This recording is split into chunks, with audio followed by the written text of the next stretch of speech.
CBC. The best of Canadian professional football. Presented by Carling O'Keefe Sports, bringing the sports world home to you.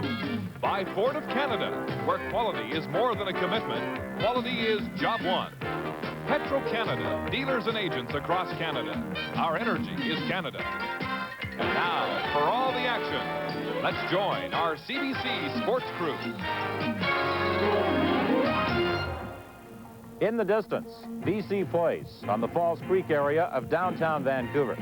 Since its completion in June of 1983, this magnificent facility has been the site of many exciting CFL games and a Grey Cup. This afternoon, the top two teams in the West meet to decide the Western representative for the Grey Cup. The winner will head east to Montreal's Olympic Stadium 1 week from today to do battle with the Eastern Conference champion Hamilton Tiger Cats. The defending Grey Cup champion Winnipeg Blue Bombers, led by quarterback Tom Clements, have won 3 in a row under the dome.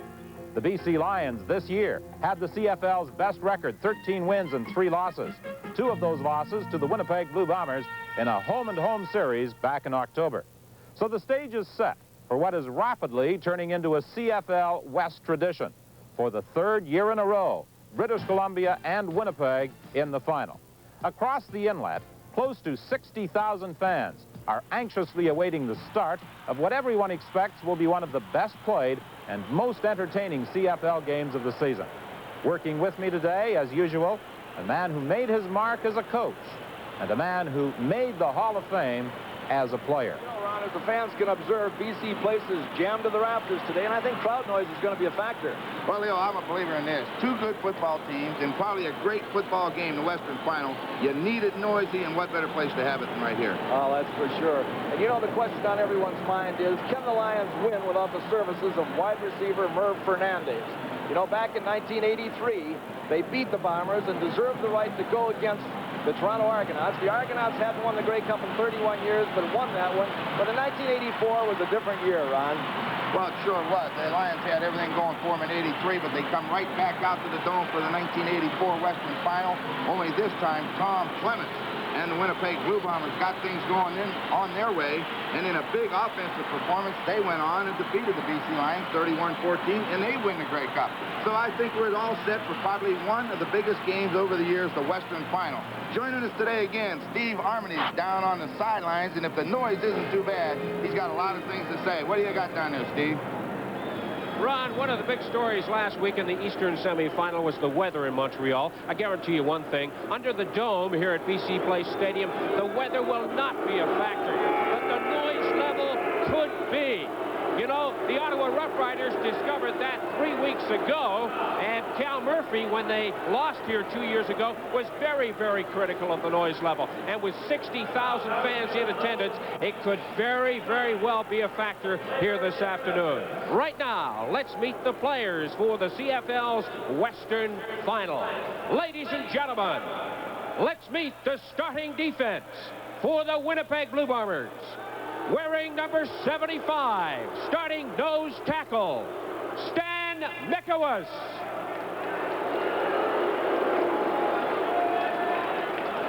Wearing number 55, starting at right defensive end, Tony Norman. Wearing number 60, starting left defensive end, Hassan Abubakar. Wearing number 35, starting linebacker, Tyrone Jones.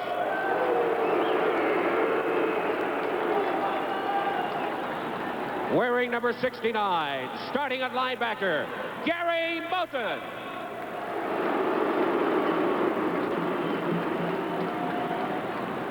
Wearing number 76, starting at linebacker, Darrell Patterson.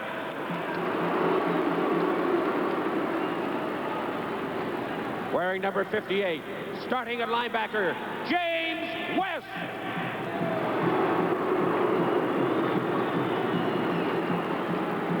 Wearing number 23, starting at left cornerback, Roy Bennett.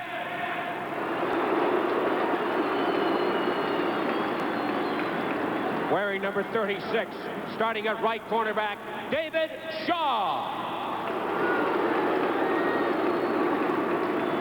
wearing number 28, starting at right halfback, Wiley Turner.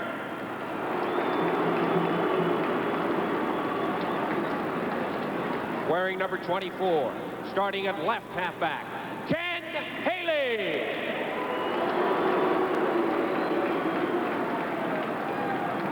Wearing number 14, starting at safety, Scott Flagel. Interim head coach, Fred Flick, and the rest of the Winnipeg Blue Bombers.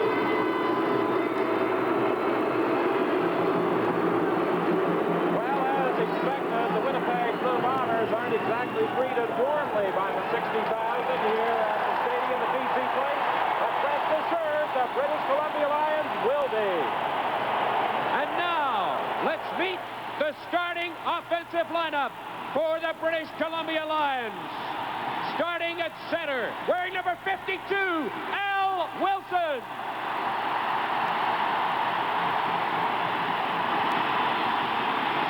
Starting at guard, wearing number 65, Gerald Roper.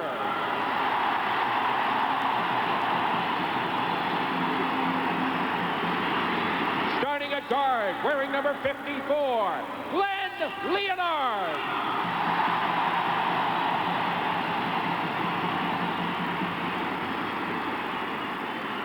Starting at tackle, wearing number 68, John Blaine.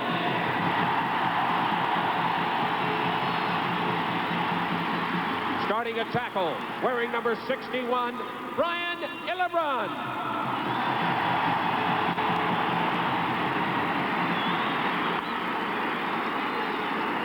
Starting at slot back, wearing number 21, John Pankratz.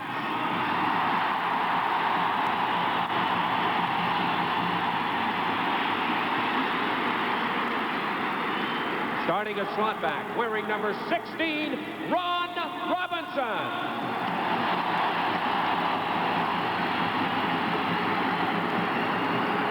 Starting at wide receiver, wearing number 3, Jim Sandusky.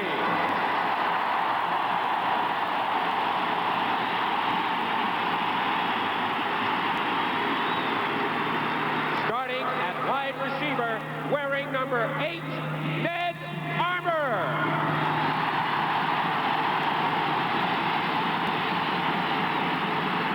Starting at running back, wearing number 20, John Henry White.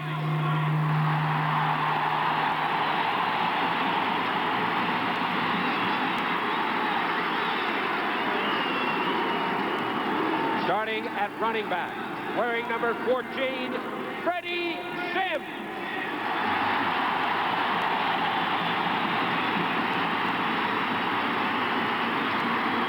Starting at quarterback, wearing number 9, Roy Deloach.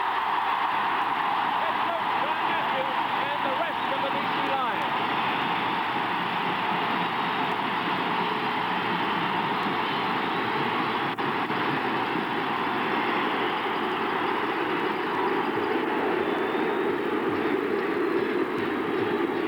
As we've talked about all year, quarterbacks have to come up big in a big game like this, and Roy DeWalt especially has to come up big today. His leading receiver, Fernandez, is out of there. It might be a blessing in disguise because he'll go to his other receivers a lot more, and Winnipeg won't know exactly where he's going to throw that football. But it's also important that he uses his running backs. Keep the ball away from Winnipeg. Don't let them have the football.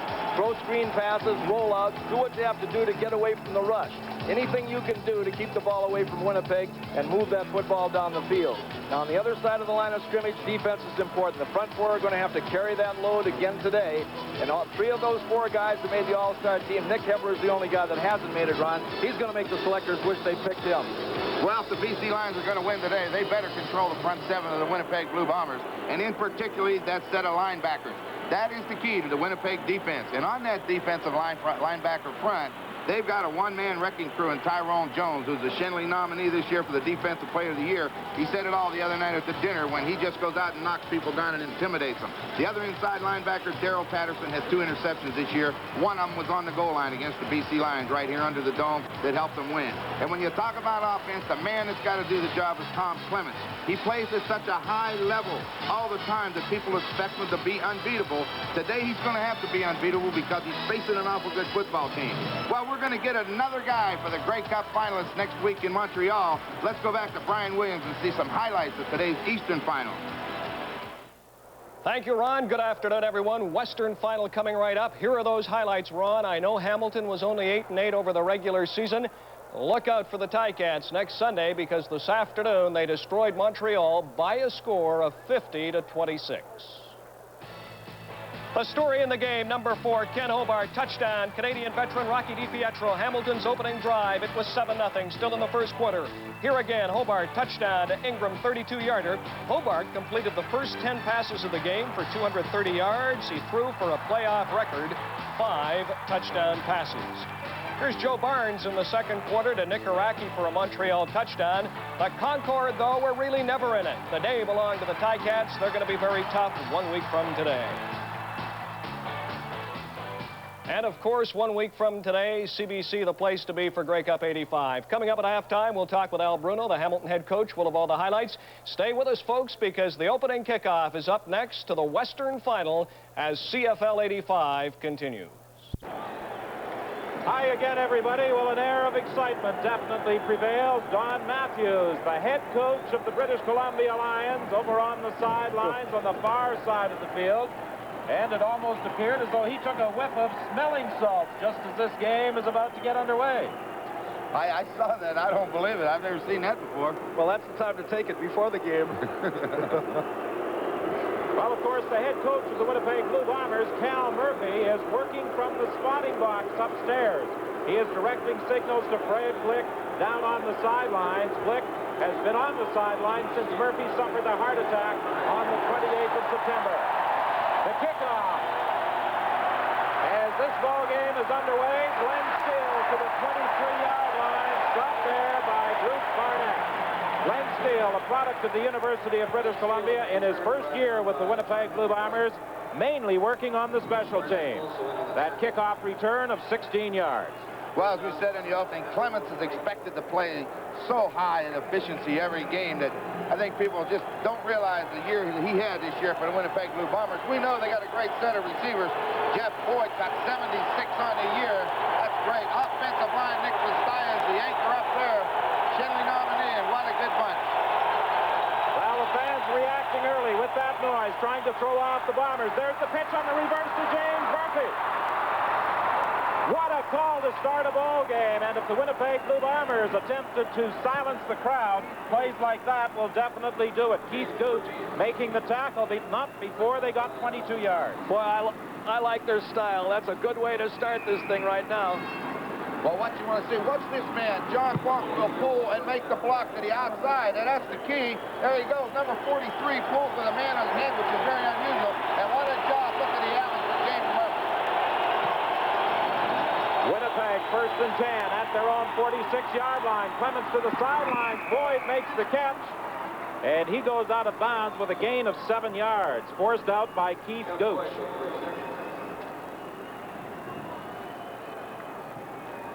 As we mentioned before, the front four are going to have to carry the load. Nick Hepler, a very proud guy, the only one that didn't make the Western All-Stars.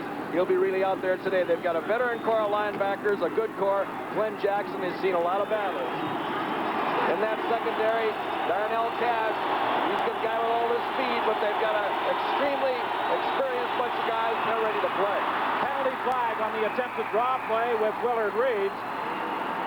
It appeared as though Richard Nemeth may have jumped offside, and feelings are running high as there is some shoving going on following the whistle. And Jake Ireland is the man in charge of the officiating crew this afternoon, and he will sort this one out and indicate the procedure call against Winnipeg. Well, Don, one thing, the way this crowd is cheering and yelling and everything else, it brings what up my spine? Something up my spine. Anyhow, we'll talk just as soon as Jake gets done here. I'll finish this thing.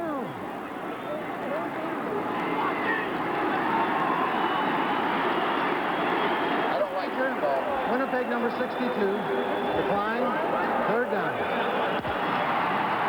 Well, the penalty against Richard Nemeth was declined, and those are the men in the striped jerseys who are part of this afternoon's ball game with Jake Ireland, the referee, in charge.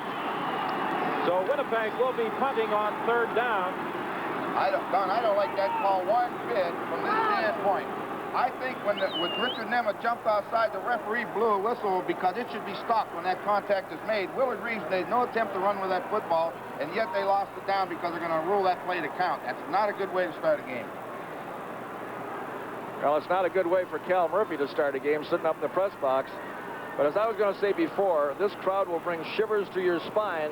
One of the things that Winnipeg can do early in this ball game to take the crowd noise away is to go on the quick count, Ron. You've done that in the past many times.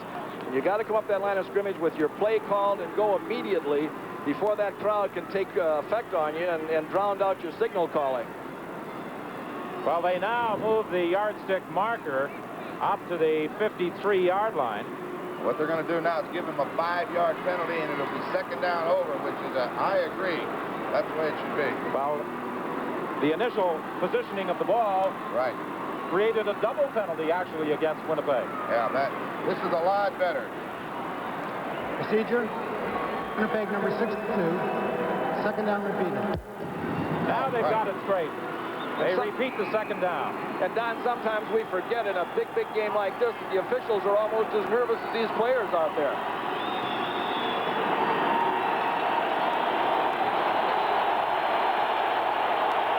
Second down and 8, Winnipeg. Thomas trying to set up the screen. Mike Way got his hands up there to knock it down.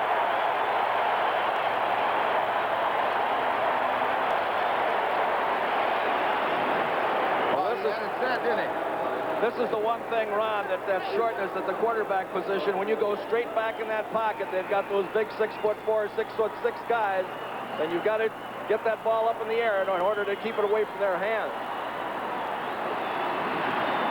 So on third down, Bob Cameron with the first punt of the ball game. Darnell Glass takes it at the 14-yard line. He led the CFL in punt return yardage this year, and he is stopped at the 22 by James West after a kick of 45 yards.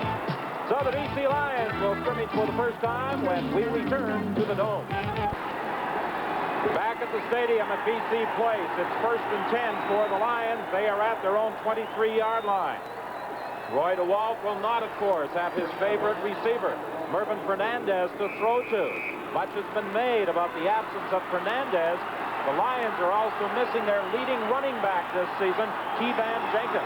Freddie Sims has replaced Kevan Jenkins at that running back position. Ned Armour has taken over for Mervyn Fernandez. They attempted to throw that screen.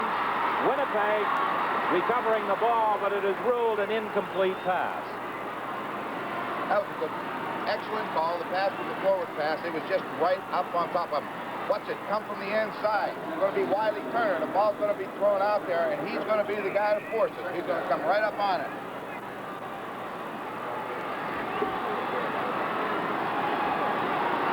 It will be 2nd and 10, British Columbia. Ball is at the 23-yard line. No score in the ball game. We're in the first quarter. The ball is fumbled by the wall. It's picked up by Winnipeg. Touchdown for Tony Norman.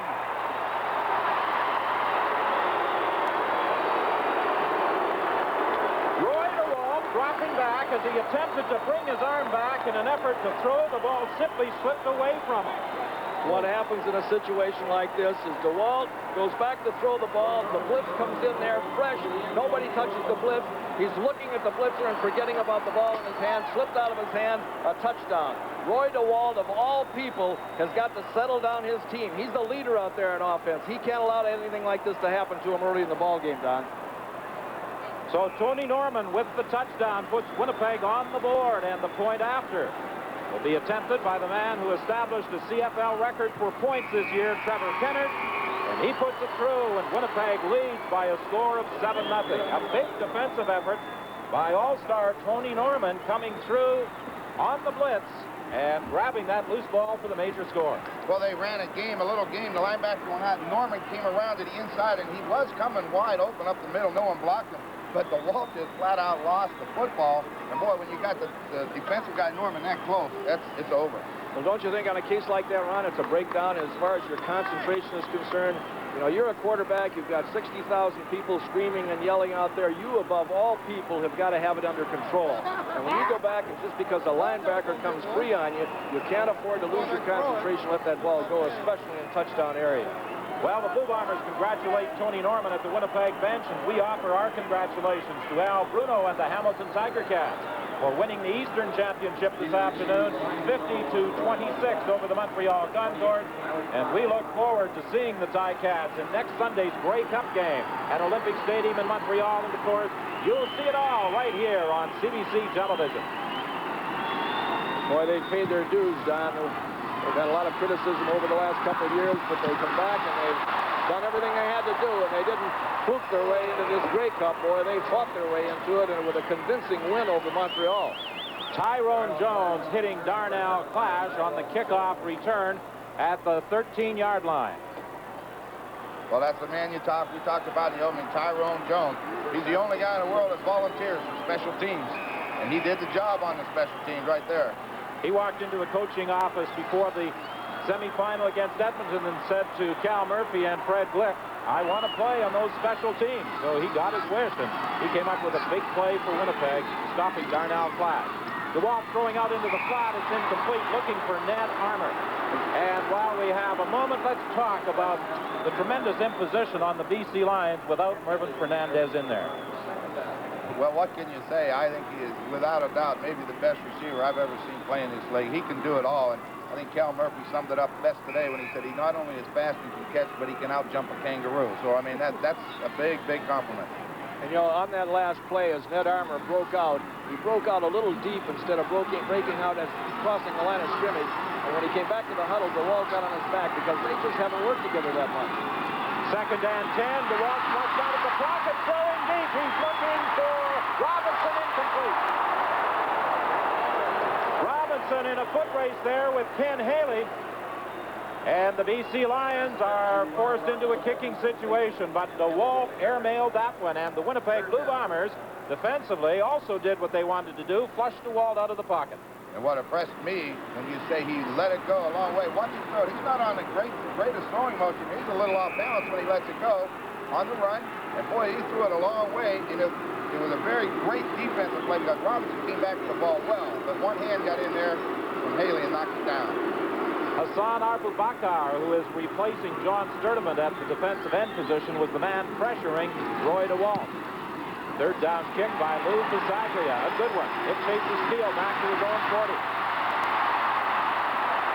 And Steele is down at the 42 by Mark DeBrays. A 50-yard kick by Lou Bisaglia. Tom Clements, who has some very pleasant memories of his play here under the dome, and of course a bit of a nightmare about the 1983 playoff game where he suffered a broken collarbone in that loss to the British Columbia Lions. Well, Tom Clements is just an excellent football player, and these kind of games are important to him as they are to every football player, but especially quarterbacks. They love him. Willard Reeves out across the 45-yard line, a pickup of perhaps 4 yards. Steve Armitage is standing by on the sideline. Steve? Willard Reeves brought down by Glenn Jackson and Kevin Corner. 8 of 4, 2nd and 6, and 46.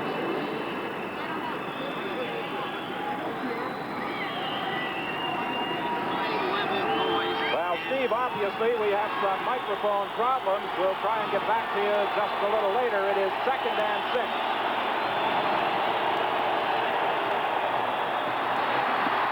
Clements throwing for Boyd, complete at the 46-yard line. He caught that in front of Keith Gooch, and he got that throwaway just in the nick of time. What they do is with Jerome Erdman will come down and go to the outside. That creates a hole right here, and all Boyd does is just go down, and then Clements will throw it right in there.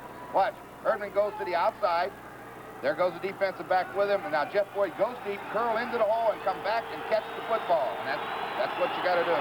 A gain of 18. It is 1st and 10, Winnipeg at the BC 46. Winnipeg leads 7-0. Clements throwing to the sidelines. The catch is made by James Murphy, and he is taken out of bounds by Darnell Clash. Don, contrasting styles. You notice Tommy Clements, he's got a healthy respect for that front four of the BC Lions, and he's not staying in that pocket. He's rolling to the outside. He's taking 2 and 3 steps, sprint passes to the outside, getting away from that rush. Contrarily, on the other side of the ball, DeWalt is going straight back, and he's getting that rush right up in his face. He's got to start moving around, too. Well, as Tom Clements said, I don't have the size of a Roy DeWalt. I have to be mobile. I have to get out of there so I can see over some of those on-rushing defensive linemen. Draw play with Willard Reed. He is going to be stopped short of the first down by James Parker.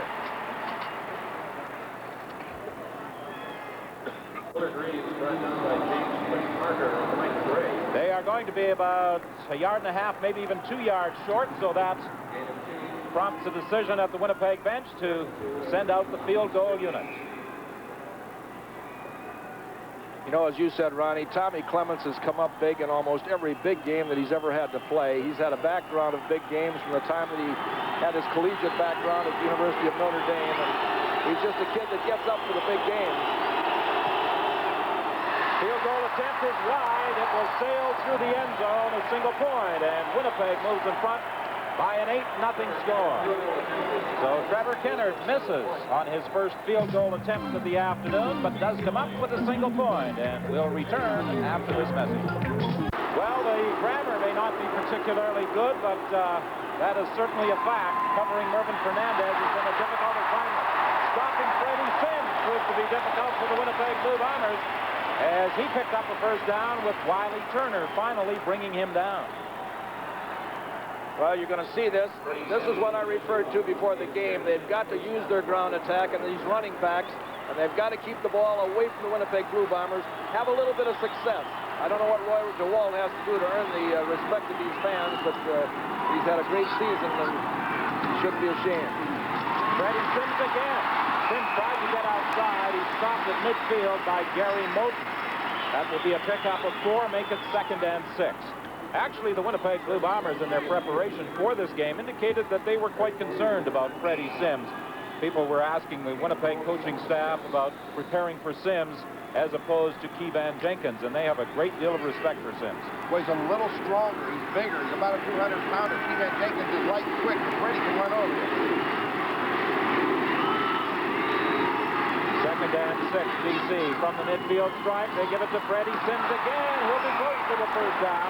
Finally stopped by Gary Moten. He bounced off a couple of would-be tacklers and fought for those additional yards. Well, this is what DeWalt needs. He needs some success on a couple first downs. And I couldn't help but notice while he was introduced and 60,000 people cheered so loudly, he almost looked like, well, I know that if I throw an interception early in the ball game, that those cheers will go to boos. 5'10", 210-pound Freddie Sims out of Oklahoma is stopped a yard short of the first down, and the British Columbia Lions send out the punting team. Many in this capacity crowd felt that the Lions should have gambled on this 3rd and 1.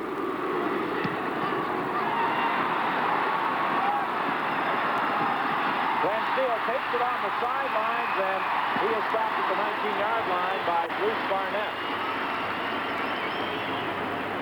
A good kick by Lou Pasaglia. He was trying to angle it to the corner, and he succeeded, although the kick traveled just 37 yards.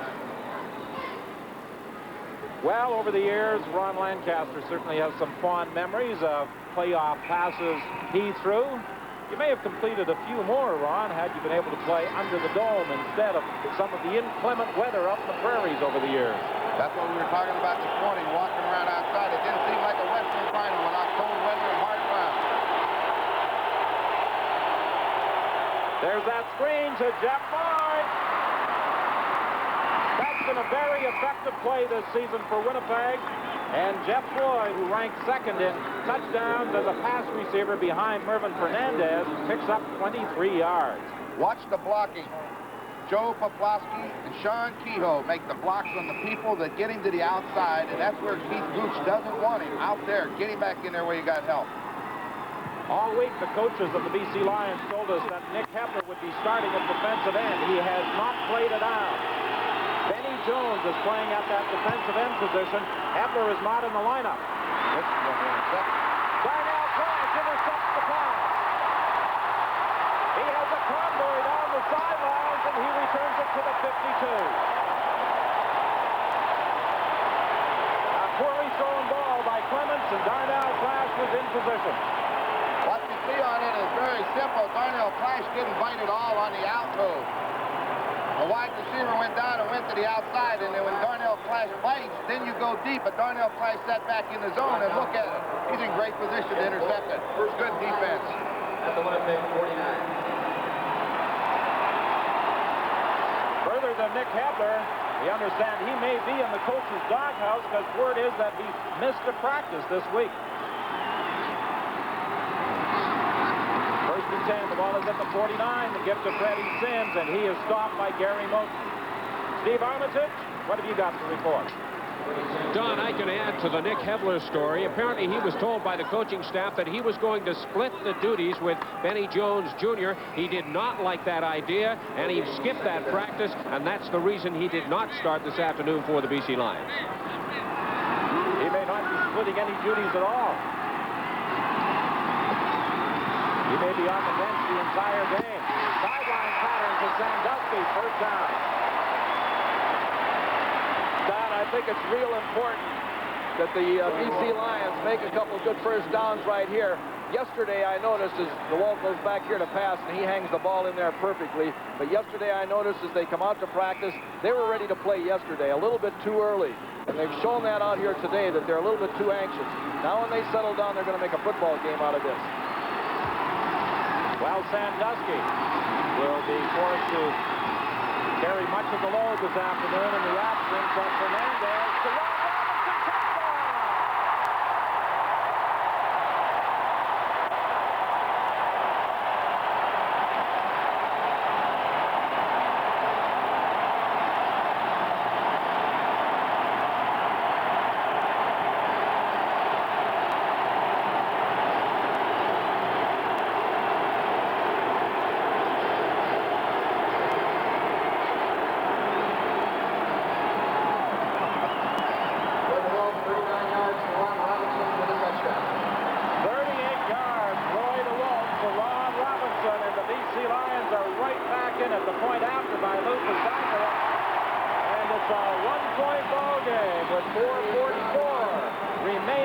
Opening quarter, and we'll return with the BC kickoff right after this. Well traveled, Ron Robinson, putting the BC Lions on the board, and on this kickoff, Glenn Steele takes it back to the 23. He's stopped there by John Henry White. Robinson, who previously played in Calgary, Saskatchewan, and Montreal, before coming to the BC Lions with a 38-yard touchdown pass. I was wondering how he got so wide open. Now, all he does is do this, and when Plago goes here, but where are the linebackers? Let's start it up. We'll show you where they go. All right, stop it. Both inside linebackers are on a blitz. Look at the opening that Ron Robinson found. No wonder he was wide open. And DeWalt threw a string, a rope, right on the run, and Robinson got the speed, just cruises right by him. Great play by the Lions. First and 10, Winnipeg from the 23. The Bombers in front by a single point. Clements completing the pass to James Jerome Erdman. He got to the line of scrimmage and no further. We talked about the contribution of Mervyn Fernandez this year to the BC Lions. He caught 95 passes for 15 touchdowns. As a team, BC had 348 receptions for 33 touchdowns. So Mervyn Fernandez figured in better than a third of their passing total and in almost half of their touchdowns throwing. Incomplete. Clements was looking for Jeff Boyd, and he was under big pressure from James Parker. Boy, Tommy did an excellent job of averting that rush. You'll see him go back, and as the rush comes in there, one guy comes unblocked, and he just steps up inside of that pocket and gets rid of the ball, and he's just lucky that he got rid of the ball.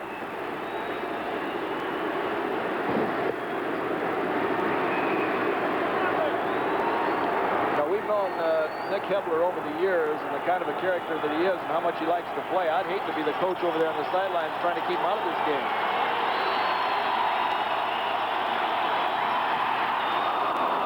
Down kick by Bob Cameron. Darnell Clash takes it at his own 44-yard line, trying to get outside. What a job he has done this year on punt returns for the BC Lions. You know, Don, you could almost see that one coming. That ball was pointed to the right hash mark to Darnell Clash, and you could see those orange jerseys setting up to the wide side of the field, and it looked like he had a chance. And when I think it was Sean Kehoe missed the tackle on him right here, I thought for sure it's going to be a long one. They got those orange jerseys in great positions. That's been their strength all year, special team. The ball is at the Winnipeg 51. A run back of 15 yards by Darnell Clash. The handoff to Freddie Sims, and he picks up a couple of yards.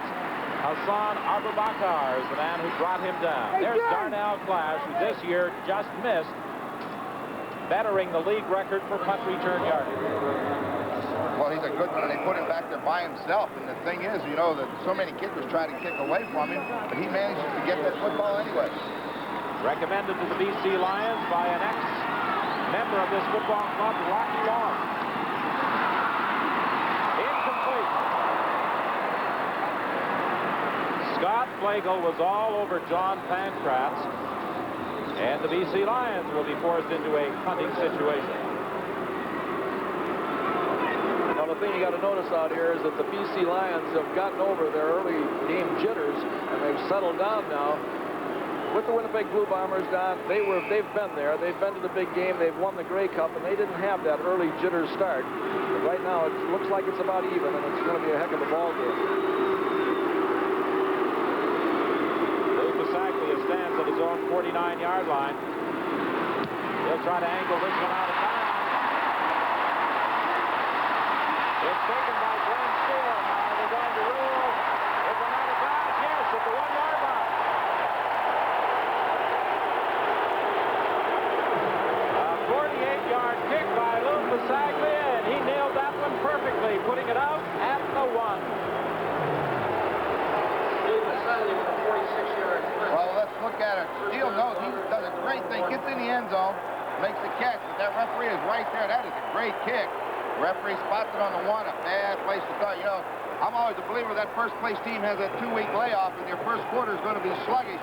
The Hamilton Tiger Cats proved that all wrong, and then they jumped on Montreal for 21 points or so. And, boy, they played a great football game. That's a great team. Well, the Winnipeg Blue Bombers are definitely up against it, starting out from their own 1 on this first down play. And James Parker is there to halt the progress of Willard Reeves at the 5. It will be 2nd and 6 Winnipeg. Lou Pasaglia had a big article in the paper just yesterday morning showing his whole family. He's just had a pair of twins. He's got 2 children and twins now, so he's got 4 children. Quite a family. You know why he's kicking that ball.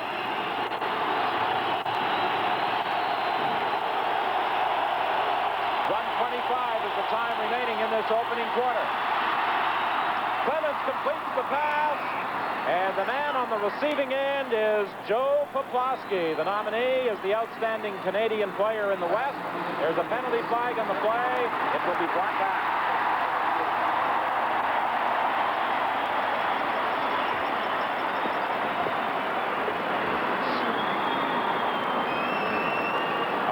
Call against the Winnipeg Blue Bombers, half the distance to the goal line, will put the ball at the 2.5.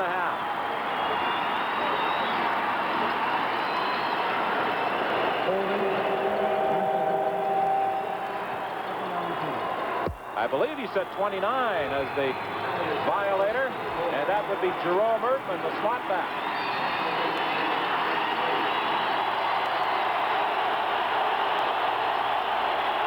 Second down over, and Willard Reeves at the 8-yard line, and this fired up BC defensive unit will force Winnipeg to kick it away.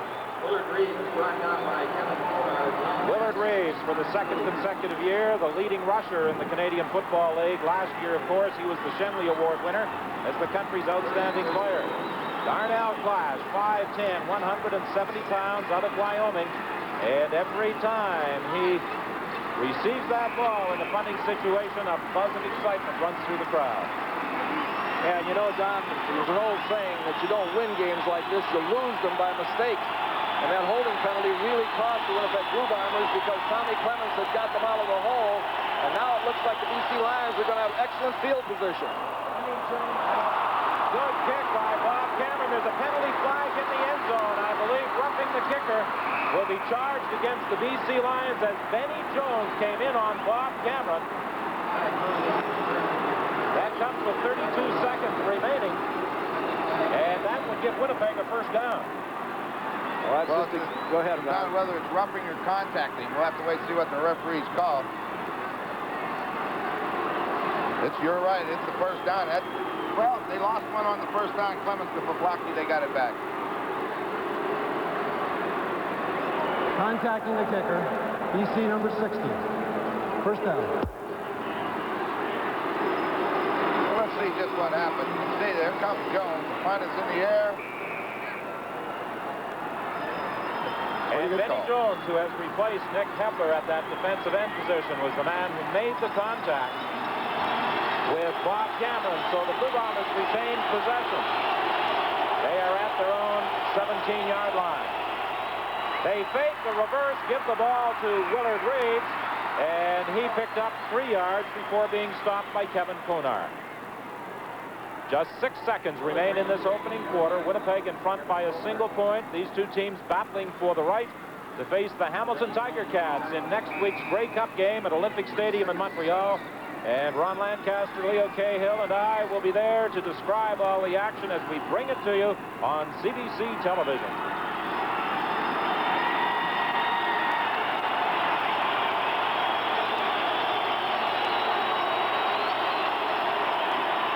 Fake on 2nd and 6. Clements goes to the sidelines, and it's incomplete. Coming back was James Murphy, but Clements underthrew him, and Winnipeg is now forced into a kicking situation, and that was the final play of the opening quarter. There's Nick Hepler on the sidelines. You can tell by his attitude right there how he feels. And maybe Donnie Matthews is just going to hold him out of this game long enough to make him real angry, and he'll go in there and go after that Winnipeg team.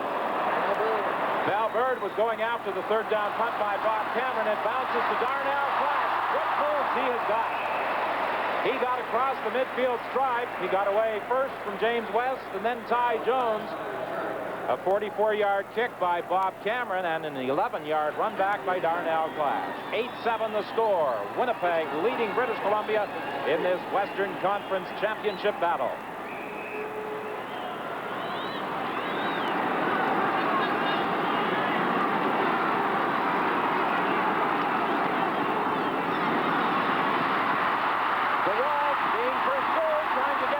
He's forced out of bounds by Darrell Patterson with Tony Norman right behind the BC quarterback. He'll lose yards. DeWalt, who initially in his first couple of years in the Canadian Football League, impressed with his running ability, showed some pretty good speed there to get away from the linebackers. Those linebackers of the Winnipeg Blue Bombers have a lot of speed, and DeWalt can run. I immediately looked downfield, and Roy Bennett really was on Sandusky. He had him covered perfectly, so he had nowhere to throw it. 2nd and 15. Hand off to Freddie Sims. They try to get him outside, but he got back to the original line of scrimmage and no further. The initial penetration was made by James West, and there is concern at the Blue Bomber bench with center John Bonk, the Shenley Award winner a year ago as the country's outstanding offensive lineman.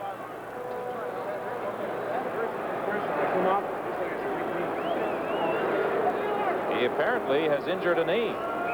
When the trainer takes that knee and holds it firmly in one hand and then moves it side to side with the other, they're checking to see whether there's any cartilage damage or possibly a torn knee ligament. And when that player shows an indication that there's some pain there, it's not a good sign. Glenn Steele backs up to his own 2-yard line for this third down punt. And there's a penalty flag on the play. It will be a clipping call against Ken Haley, and the Winnipeg Blue Bombers will be. Winnipeg is 1st and 10 from the 3-yard line. John Bonk, the center, is on the bench. Mark Moore moves from guard to center, and David Black goes into the guard position. If Bonk is forced out of that lineup for any length of time, that could be a big problem for Winnipeg. The pass intended for Poplawski, incomplete. You know, these are big series of downs. Anytime you're backed up like Winnipeg has been the last couple times, you're backed up there long enough, you'll turn it over. That's what the Lions want, and it takes a great offensive team to move it out of there. Well, Nick Hebler is now into the ball game at that defensive end position. As Leo pointed out at the start of our telecast, the only member of that BC front four not to make the All-Star squad.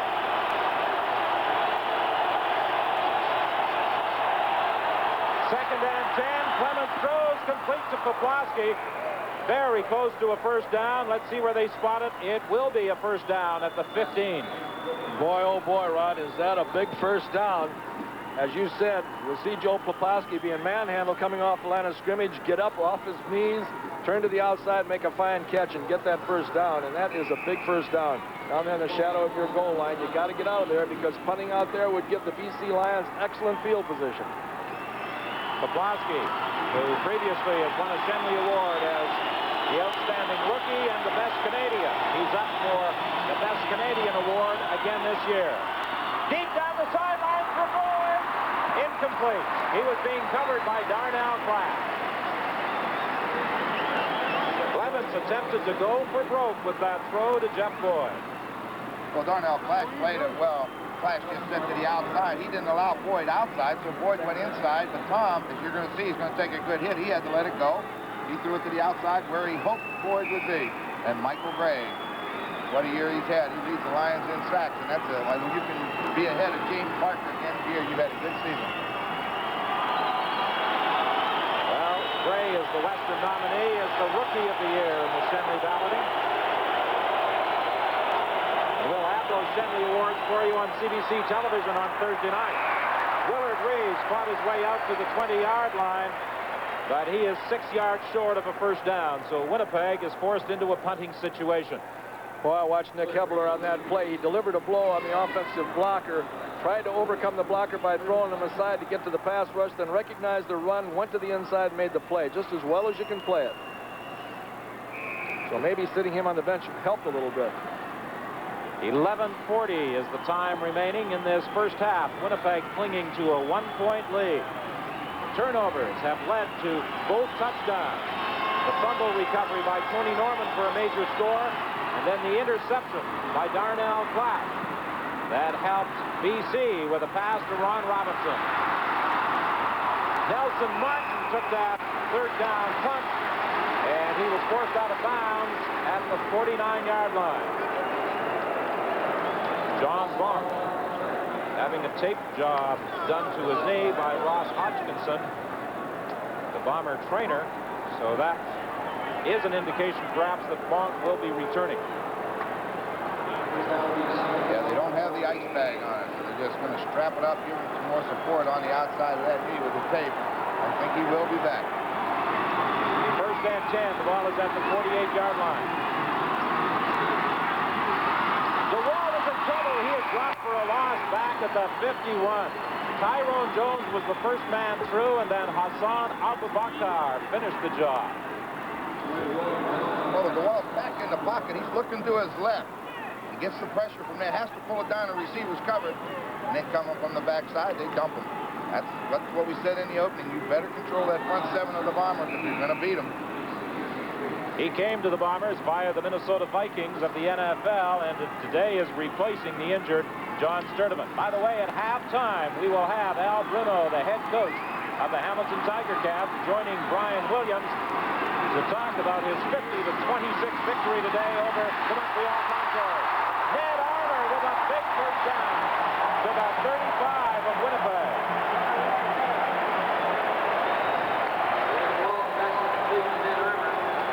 The one thing that really has to impress you right here is that this guy has been under more pressure than anybody else all year long. And this is the biggest game of the year, and they want more than anything else to get into this Grey Cup. He started off with an inauspicious start, letting that ball go for a touchdown down at the other end. But now he's back on track. I'll say one thing, he threaded the needle that time around. Throwing deep, looking for Bancroft, touchdown!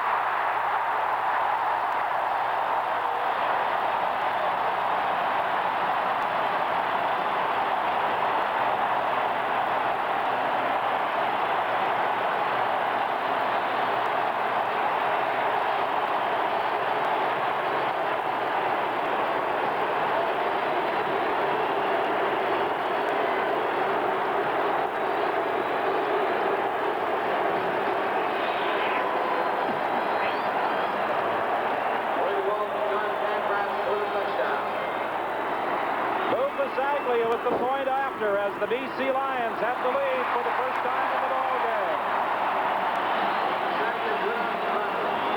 And Roy DeWalt with two big throws, the touchdown strike at 35 yards. Pancratz has the Lions in front.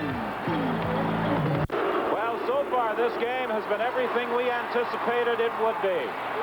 Willard Reeves on the kickoff return, and Reeves is stopped at the 24-yard line by Ryan Potter.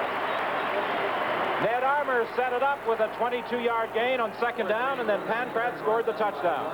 Nothing complicated. We said before, you got to give the quarterback time. Pancratz had one-on-one with Wiley Turner. Turner just couldn't find the football. And as Pancratz is following, it goes right into his arm. Ned Armour, who played just one game this year for the Lions against the Toronto Argonauts, replacing Mervyn Fernandez in this Western Championship. That hit screen to James Murphy, getting to the outside, getting a couple of blocks for a first down. Once again, Don, Joe Poplawski's managing to block the defensive player of the Lions to the inside, and that's allowing the receiver to get outside. You can't do that. Steve, what have you got to report? Don, the story on John Bonk is simply this. It's an old injury, the one that he wears the knee brace on. He just took a knock on it. They have taped it up. He's back in the ballgame. He's fine. Well, when we saw Bonk being taped up, we anticipated that he would return. This is Sean Kehoe out to the 46-yard line, stopped by Kevin Konar. That will be very close to another first down. Of course, Sean Kehoe had an outstanding playoff performance last year, the Grey Cup game against the Hamilton Tiger Cats. Hamilton has made it back for 85. Will Winnipeg provide the opposition again? I don't know who's going to be their opponent, but whoever it is, whichever these teams get to Montreal, better be ready, because that Hamilton Tiger Cat team is nothing like they were early in the year. They've done a great job. They're playing with confidence, and Hobart has made it happen. As the old story goes, Hamilton is waiting. You betcha they're waiting. Early in the year, of course, there was some conjecture about Al Bruno as to whether or not he would be the first coach to be fired in this 1985 season. Al Bruno has his team in the Grey Cup game with a very strong second-half performance, and Al Bruno will join Brian Williams at halftime to discuss this afternoon's 50-26 win. There's the reverse with Jeff Boyd. Mel Bird is after him, and Mel Bird, with his great speed, prevented a big run by Jeff Boyd. There's also a penalty flag on the play. Well, I know tempers are going to flare in a game like this, but the thing that they've got to remember is that they can't afford to lose any decent personnel. As illustrated by Jake Ireland, the referee, a clipping call against Winnipeg.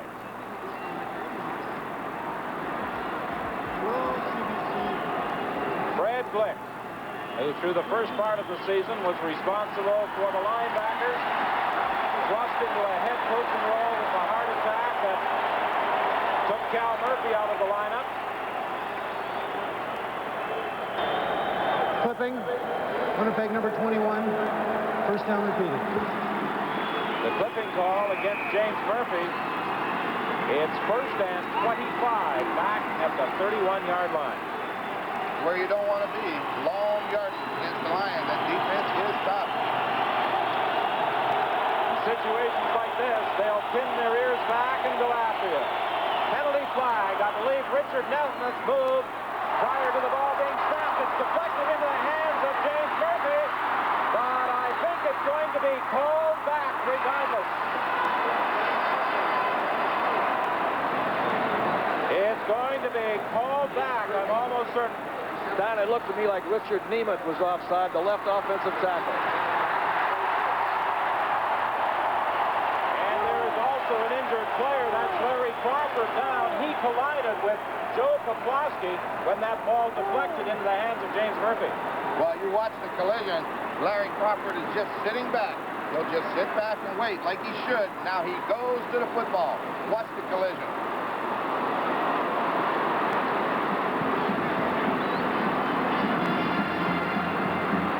Go to the football. When the ball's in the air, go get it. And that's what he did. The only thing, the ball popped up to Murphy, but Nemeth did move, and that's too bad because it brings it back.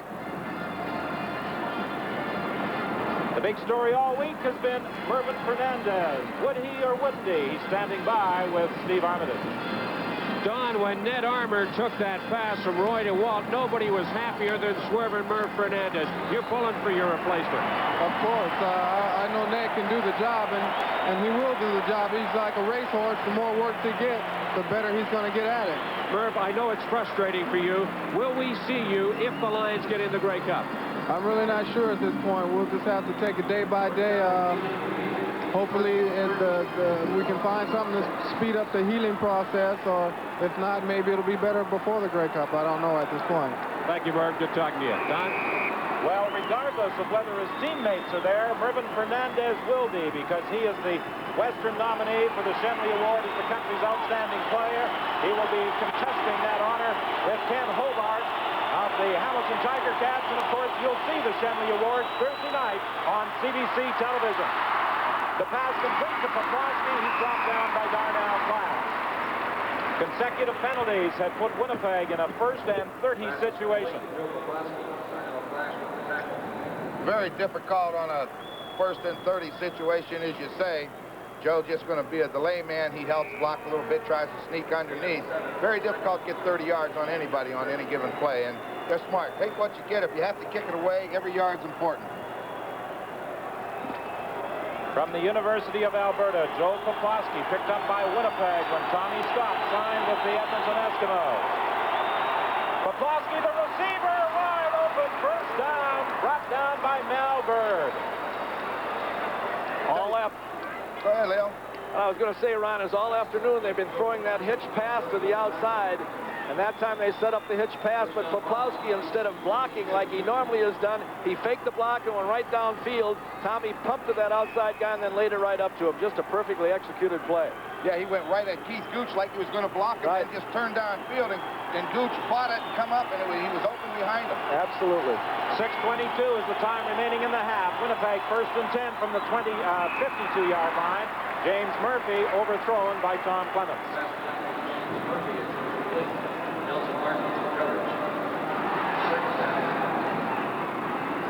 With that injury to Larry Crawford, Bruce Barnett is in there for the British Columbia Lions. Normally, he is the backup to safety Nelson Martin. Martin moves to a halfback position, replacing Crawford, with Barnett going to safety. Roy DeWalt, who had his best season in the Canadian Football League. 4 passes attempted, completed, yardage, touchdowns, but not an all-star. Deep down the sideline, Poplawski has got it.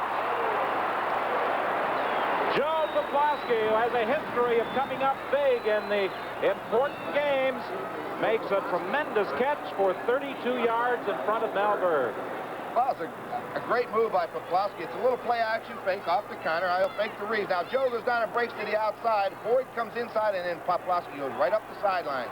Makes a great catch. If he can get on, if he can get hold of it, he'll bring it down. He doesn't drop very many. You know, over the years, there's been some guys like Poplawski. I'm thinking of Tony Gabriel and some other people, not blessed with tremendous speed, but had the amazing ability of getting open. And that's what that guy can do. But one thing beyond that, he can catch the football when he gets open. First and 10, Winnipeg. They are at the 16-yard line.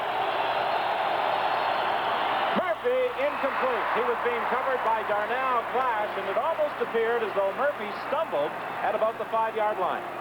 I think he did. He started to go down and he run that quick post or a slant, whatever you want to call it, and I think he missed a step and stumbled. And Clash let him get to the inside too, Ron, which is a mortal sin down there. And he had a step on him.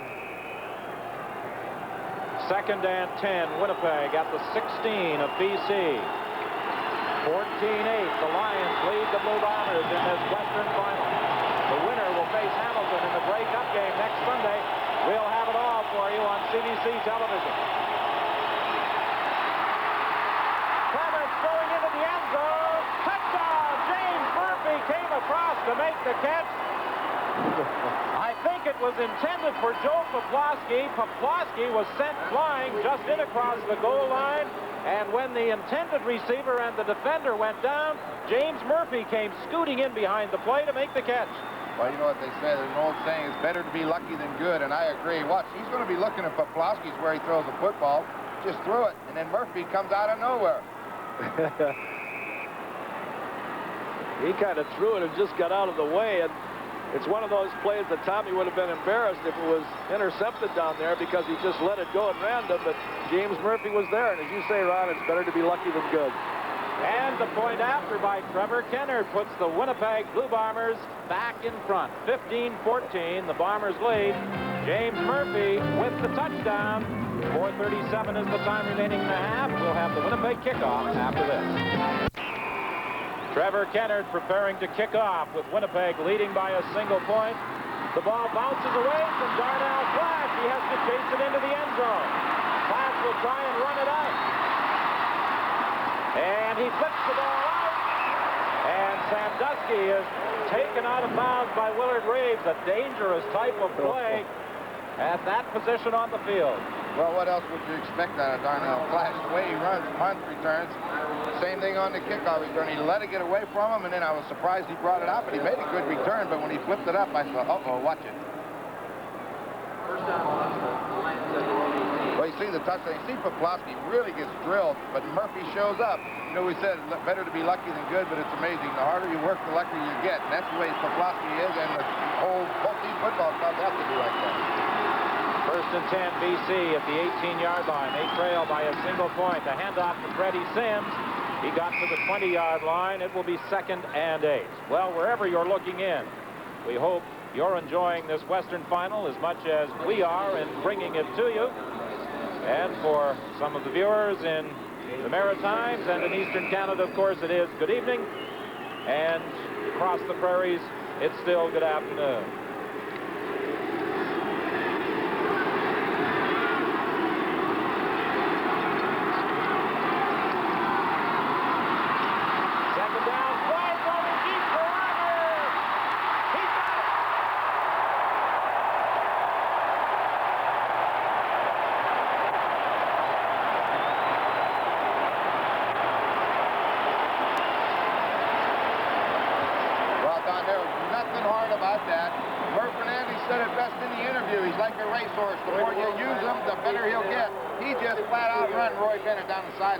Great throw, good concentration. One thing I was surprised about in the press conference yesterday, Coach Murphy was saying that Armour is the fastest guy on their football team. 52 yards on that reception to Ned Armour. DeWalt drilling it to Armour again. First down at the 15.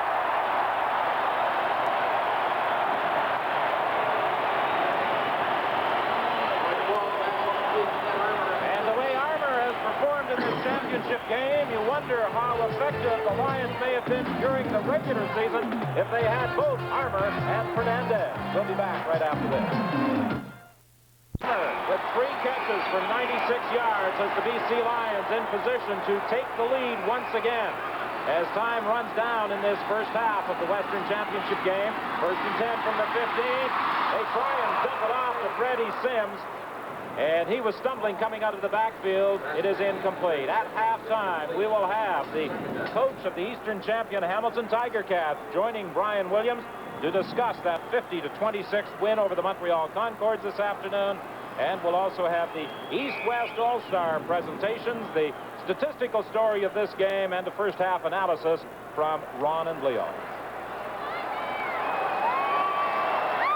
2nd and 10 from the 15-yard line. DeWalt going over the middle, looking for Ron Robinson, incomplete.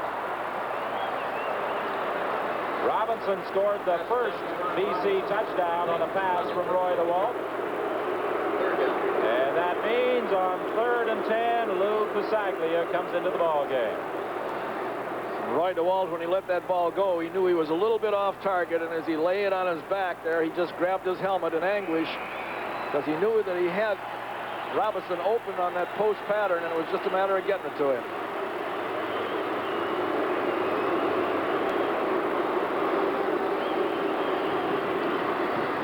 Pasaglia with the field goal try. It is good. A 22-yard field goal by Lou Pasaglia, and with 2:50 remaining in the half, the Lions move in front by 2. Well, this can't get any better, can it, Ron? Well, I was just thinking, I can remember a lot of great Western finals over the years, but these two teams, have been said to be the best two teams in the league. Well, they're putting on the show that everybody expected. Certainly the best two teams in the Western Conference. Whether they are the best two teams in the Canadian Football League will be decided next Sunday afternoon at Olympic Stadium in Montreal in the Grey Cup game. And the way the Hamilton Tiger Cats have played over the second half of the season, they are going to be a very, very tough foe for either of these two. Willard Reeves was stopped after a pickup of 1. There's a name we haven't heard too much this afternoon, Willard Reeves, who's been just a tremendous running back for Winnipeg. Tommy seems to be inclined to throw the ball. Willard Reeves this year, the winner of the Eddie James Memorial Trophy, is the top rusher in the Western Division. The second year that he has had his name engraved on that trophy. Clemens going for James Berkeley, intercepted by Darnell Clark. His second interception of the game.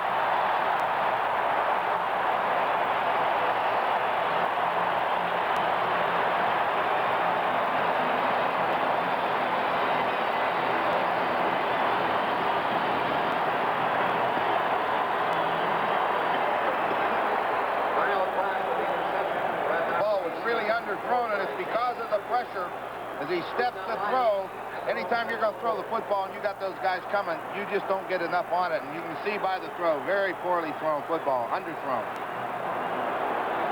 The Lions now from the 54, 1st and 10, 2:20 is the time left in this first half. DeWalt fakes that, hits screen, comes back to the other side, incomplete, looking for Sandusky. Darnell Glass with 2 interceptions.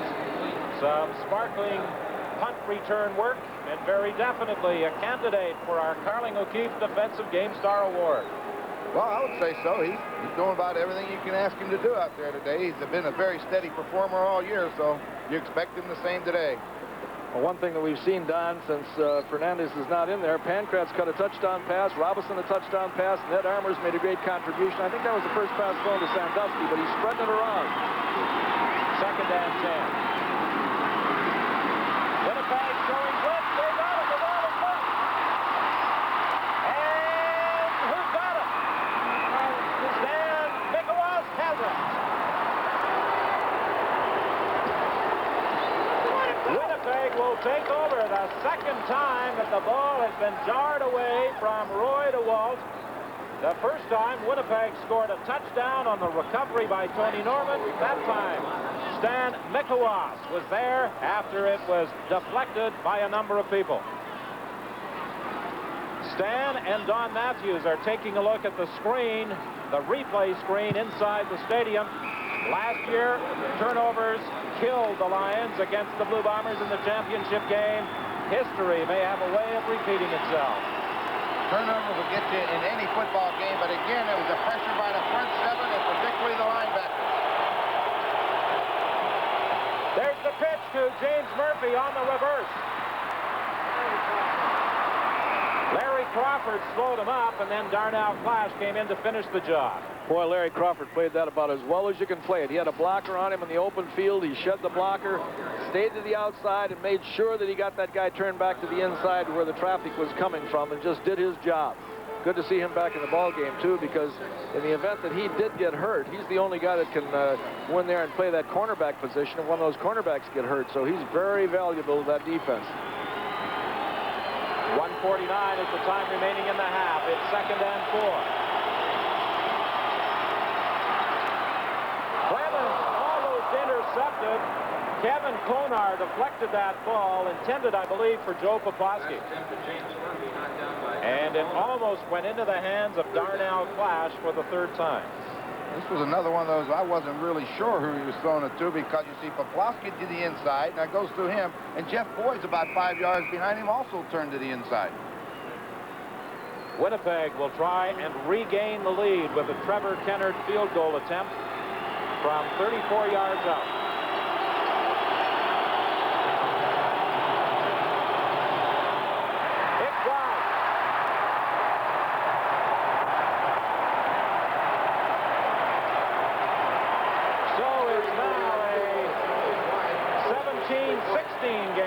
Second field goal try that Kennard has missed this afternoon. And Trevor Kennard from Edmonton. Certainly not pleased with his kicking prowess so far, but providing encouragement. Other members of that Winnipeg Football Club and the coaching staff. You can see how badly he feels, and when he went to the sidelines, it was a real good thing that Glick did to him, acting head coach Fred Glick. He went come over and give him a little pat and said, "You'll get the next one." And that means an awful lot to a kid who just missed a field goal.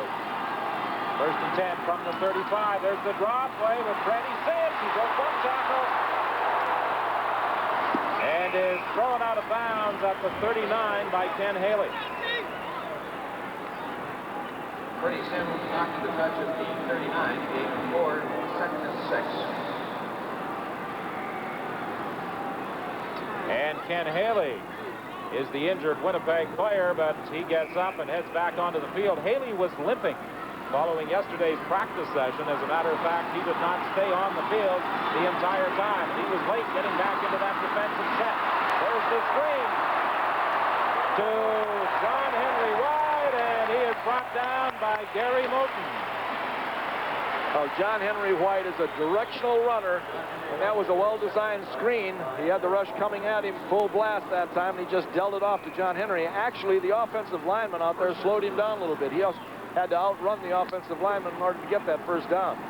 The clock is running with 1:05 remaining in the half. BC leading by a single point. First down play to Walton Time to the sidelines. Armour makes the catch and puts on a pretty good move, but I believe they're going to rule that he stepped out of bounds against Ken Haley. His given name is Talmadge. He prefers to be called Ned. I kind of agree with him. Well, let's see if he steps out of bounds. You can see him. The referee's right there. It had to be that right foot that was right behind him. Bennett. 2nd down. Fred Sims has the first down and more. And now just 39 seconds remain in the half. It's another first down for the BC Lions. I don't understand them in huddling, though. With 39 seconds, I think they should try to get that offense going, get Fasaglia a chance. He's getting ready. But they could, Roy, that's a veteran ball club out there. Lou Fasaglia is ready, if he should be called upon for a field goal attempt. DeWalt will try and get 6. Roy Bennett was defending against Armour. It will be 2nd and 10. Ron, it seems like all afternoon that DeWalt has really concentrated on starting in one direction, trying to get that defense to roll the zone to one side and then create a one-on-one situation and try to beat them one-on-one, and it's been very effective. Well, we talked about the BC Lion front four, and Nick Hepper was the only man not named to the All-Star team. Out of the Winnipeg secondary, the rookie Roy Bennett was the only member not named to the All-Star team. Cal Murphy was telling us that Bennett has not been beaten deep for a touchdown this season. That's a pretty good performance from a rookie. Any cornerback, that's a good statistic. Freddie Sims on the drop play, and he fought his way to the 36-yard line. So with 16 seconds remaining, a 43-yard field goal attempt will be upcoming from Lou Pasaglia. A little relaxed. He screws over, picks his helmet up. Nothing serious. I'll tell you, the gratifying thing from the BC Lion point of view is without Fernandez in there, Armour's come in and picked up the slack and done the job. And the same thing without Keevan Jenkins in that backfield, Don. Sims has gone in there and done a real good job. But boy, you can't ask for anything more than that. A 43-yard try by Lou Pasaglia. Pancrat puts it down. It's wide. Scott Flagel will get out of the end zone. And he's still going. Scott Flagel on the return. And he runs out of room and also runs out of time. Louis Pasaglia saved the touchdown. Well, Don Matthews will really have something to say to that defensive coverage unit on that, Ron, because they relaxed. They thought the half was over. They sure did, and when it came time for them to run, I just happened to look down there when the gun sounded, and they were all bent over. They were tired. Brent Brissett is the injured Winnipeg player, but that's the end of the first half. The BC Lions lead by 1. Stay tuned for our halftime show. Teams Winnipeg with a slight edge in first downs and in net offense, and 2 turnovers by both sides. 1 by Winnipeg, leading directly to a touchdown. 17-16 is the score. Our halftime show continues after this. There's no doubt about it. It's an excellent football game, and we said earlier mistakes could be the determining factor in the outcome. The biggest mistake of the football game is the highlight we're going to show you. Roy DeWalt gets off to just an unbelievable start. First time he goes back to pass, Tony Norman comes up the middle, and watch that. There goes the ball the other way. But you know the big thing about this, Roy DeWalt, being the veteran that he is, comes right back and leads him down the field for a couple touchdowns. He certainly does recover, Ron, and there's a lot of pressure on he and the entire BC team because everyone wants them to win so badly, and they're answering the bell out there, and they're getting some good play from a lot of people. Well, they sure are, and you know one of the guys that had some pressure on him today was Ned Armour. Stepping in to fill the shoes of Murph Fernandez is a tough job at the best of times. Steve Armitage talked to him.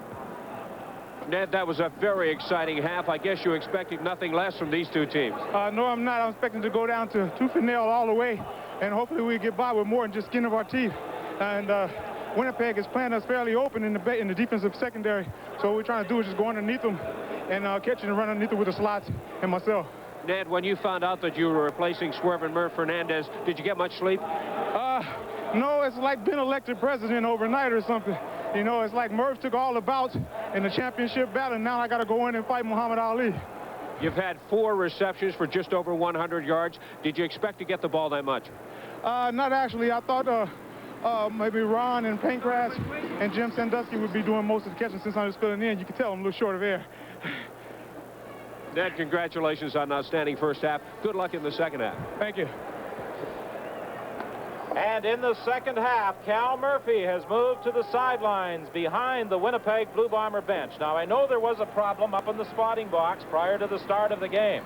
The Winnipeg Blue Bombers had asked for a 3rd set of headphones to be installed in the spotting box. There were only 2 there. There are 2 assistant coaches in the spotting box, in addition to Murphy.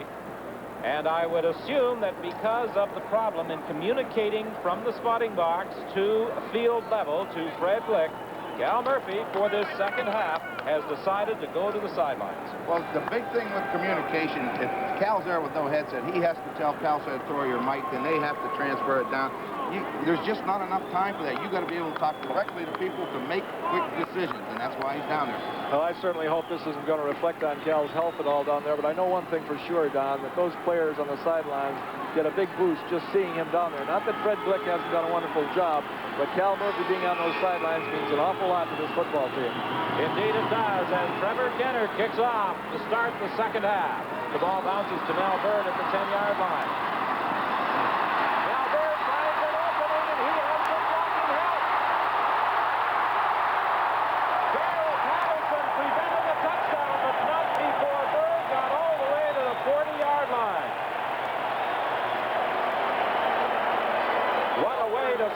second half for the DC Lions. You can almost see it coming. Look at the big hole. He's got 3 blockers in front of him, but here's what Melbert has, acceleration. Leo, he got into the open. You know what he did, Ron? He turned to the outside, got the defense starting at the outside, and then, as we say, go back against the grain, get them going one direction and run against the grain, and boy, he did that so well. Well, the man they were concerned about back there, Darnell Clash, was on the other side of the field. They kicked it to Melbert, and he burned them with a 59-yard return.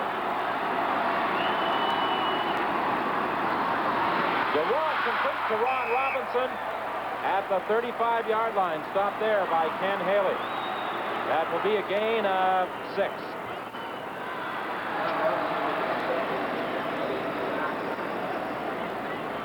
Second and 4. Roy DeWalt. Just an outstanding year for the British Columbia Lions. 27 touchdown throws, just 12 interceptions.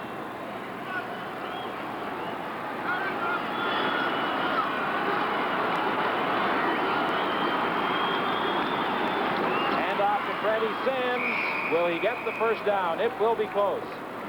He was stopped by Darrell Patterson. You know, we talked about the health of Cal Murphy and the fact he suffered the heart attack. On the other side of the field, Don Matthews, throughout much of the season, was fighting a virus that saw him lose a lot of weight. Since then, he has regained much of that lost weight. But it took him the better part of a month to recover from a virus that twice during the season put him in hospital. Decision time right now for Matthews. He's third down and almost a yard. Let's see what he does. Looks like he says go get it. He said go get it, and I'm all for him on this. You know, there'll be a lot of criticism if he doesn't make this. Well, but he says at this stage of the ball game, let's give those guys a chance to assert themselves. Well, remember, they're with him winter time. The third down gamble by the BC Lions. They give it to Freddie Sims. Did he make it? Stan McCallus, the nose guard, may have straightened him up, but let's see whether or not his forward progress carried beyond the 30-yard line. They are calling for another measurement. The placement of the ball here is critical. It sure is. I thought he had a little bit more, but boy, it's going to be a close one. I think he got it by just a little bit. Any portion of that football, and they have it by the length of the football. And a sigh of relief on the part of Don Matthews. A little bit surprised they handed it off so deep, but it's a good thing he's a strong runner at 210 pounds because he needed every bit of it. First and 10 for the Lions. They lead by a single point. Play just underway here in the second half. DeWalt to the sideline, and Ned Armour makes another big catch in front of Roy Bennett. Boy, Don, as you pointed out, if he has played this well all season, had he been in there, he on one side, Fernandez on the other side, Pankratz and Robinson in the slots. Wow. Nothing complicated, just straight back in the pocket and lets it go. And Armour just reaches up with the hands. That's, I tell you, they tell me he drops footballs, but when you've got hands like that, you're not going to drop too many. Winnipeg making a defensive change. Robinson and Vernon Paul, 2 backup linebackers, come in. David Shaw and Wiley Turner come out. DeWalt to the sidelines. There's also a penalty flag. Pankratz takes it out of bounds for a first down, and a call against Winnipeg for interference.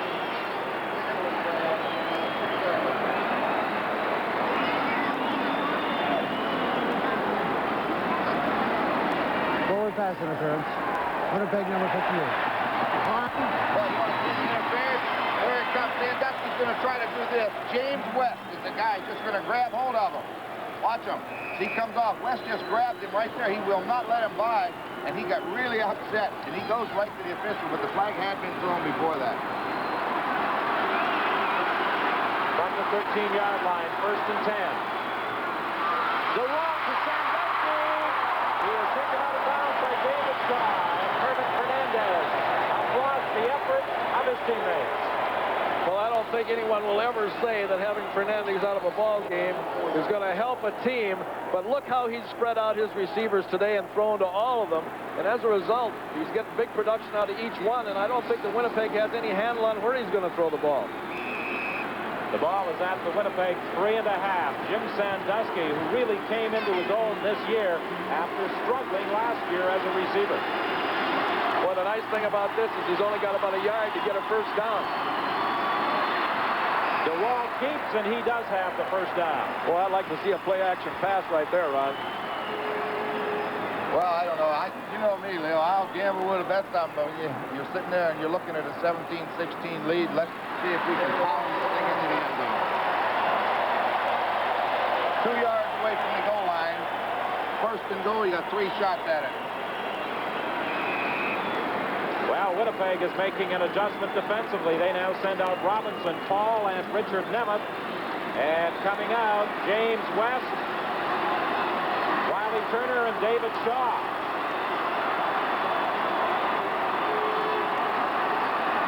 First and goal for the Lions. They give it to Brody Sims.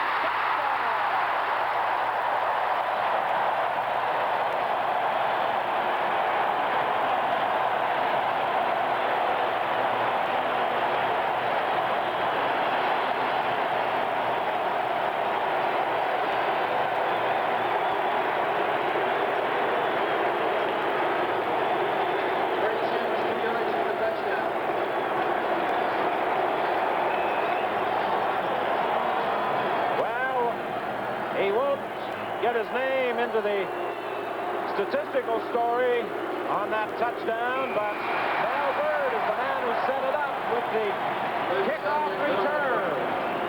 And with the point after by Lou Pasaglia, the Lions move in front by 8. We'll be back with the Lions kickoff after this.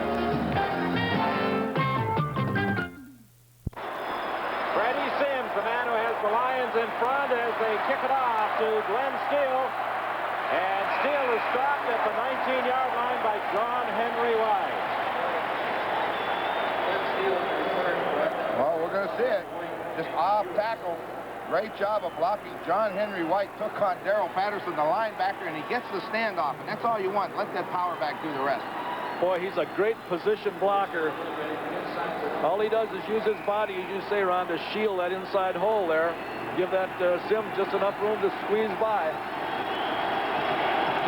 The head coach of the Winnipeg Blue Bombers, who has moved from the press box down to the sideline for this second half. Hand off to Willard Riggs. No room. Stopped by Glenn Jackson.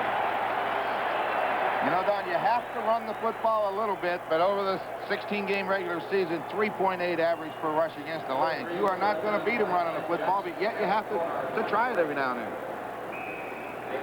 The first time these teams met in preseason, Winnipeg won the game here under the dome. In regular season play on October the 6th, Winnipeg won 33-26. 5 days later, under the dome, Winnipeg won it 31-10. Second and 9, the Blue Bombers, they trail by 8. Clements is sacked.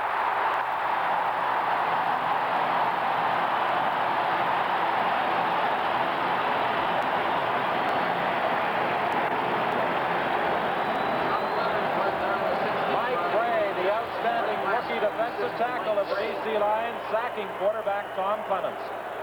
Boy, that front four that we talked about before the game, they're feeling it right now. Watch Parker on the outside, forcing Clements back up into the pocket, and he goes right up in there, runs into Gray, Hebler, and all the rest of that front four. And boy, they're turning it on now. They feel it. It's been a long time coming. The BC Lions will get the ball back in good field position. Bob Cameron's third down kick. Class takes it at the 45, trying to get to the outside. And he is stopped at midfield. Boy, Bruce Barnett to a great block. Backed up defensive back, come downfield on that wall for Class, and I think he flattened his old teammate.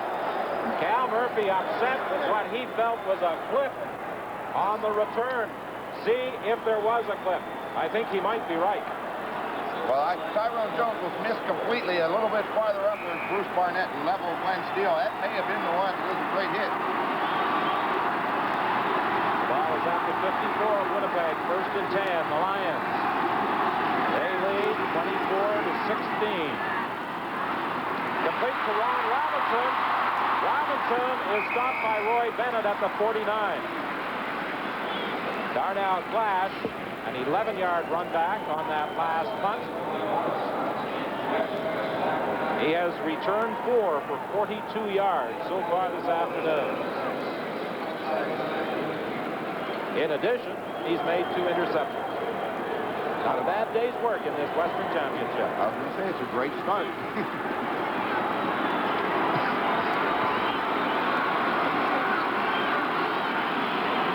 Second and 6. The ball is at the Winnipeg 51. Throwing deep for deflected just at the final moment by Roy Bennett. It looked as though the rookie may have been beat, but the Jackson State product recovered to tip it away. It'll never be any closer than that. Just at the last moment, it was almost instinct because he didn't see the ball until he turned, and that hand just came right up and deflected it. Well, that's Bennett's style. He covers with his back to the quarterback. Well, a lot of good corners feel that if they'll get on your hip as you're running downfield, when you look for the ball, they'll look for the ball. And that's what he does. He does it well. We saw 2 touchdown passes today by cornerbacks who turned their back on the ball, though. Hard to locate it. Bad snap, but a booming punt by Lou Pasaglia. Winnipeg concedes the single point.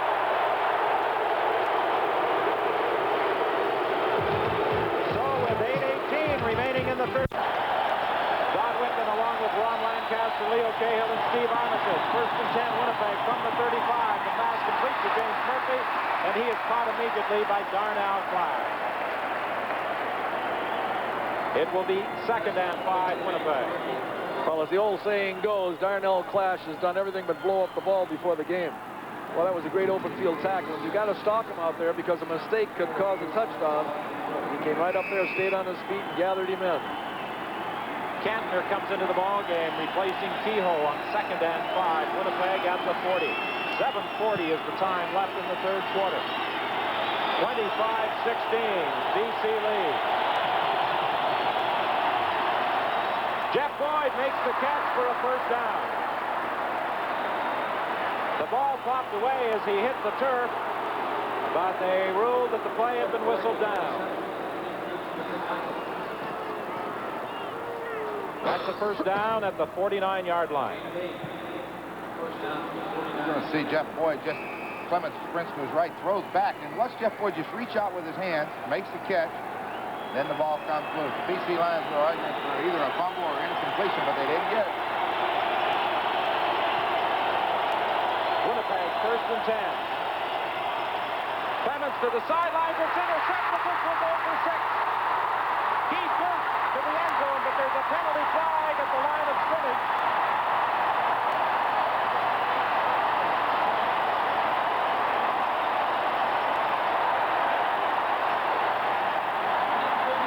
The touchdown will stand.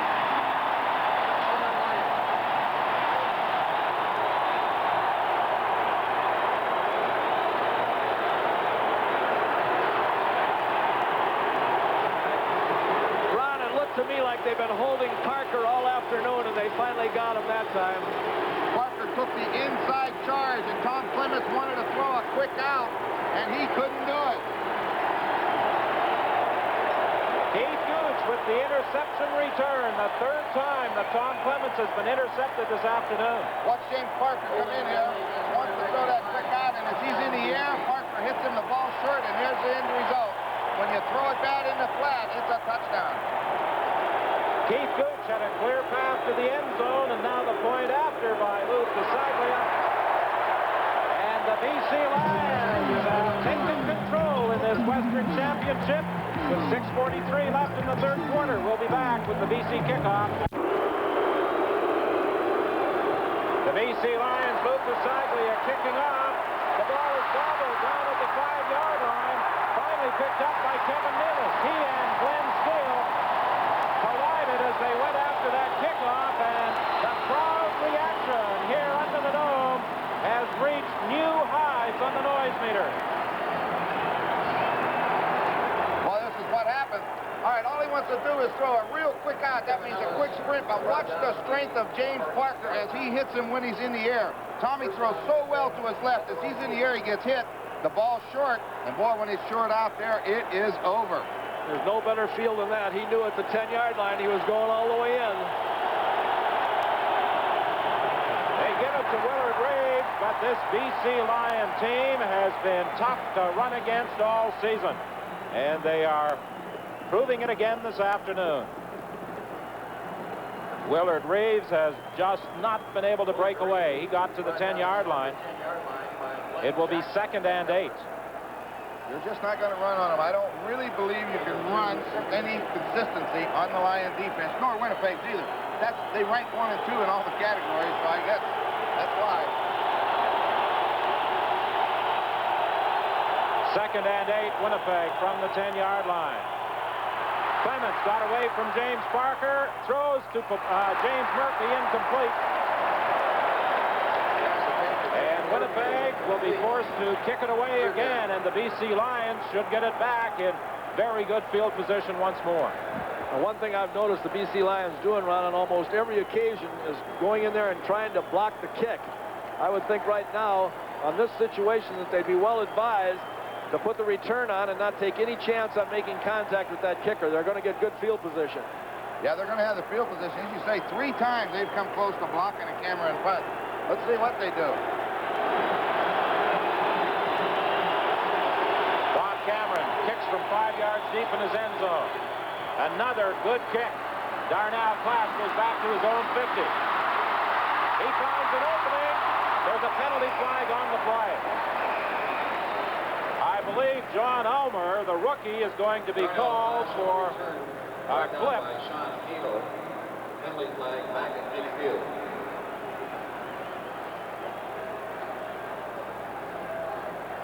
You're going to see, it's going to be right here. Here it is. Watch. He just pushes him a little bit in the back, and that's what they called. Oh, boy. Illegal block. BC number 12. First down. Well, it was Barnett. Ulmer was involved in the play as well over on the other side. I thought it was Ulmer, but obviously they detected Barnett. That takes the ball back to the 43. Sandusky attempts the pass. Good move. All the way to the 27.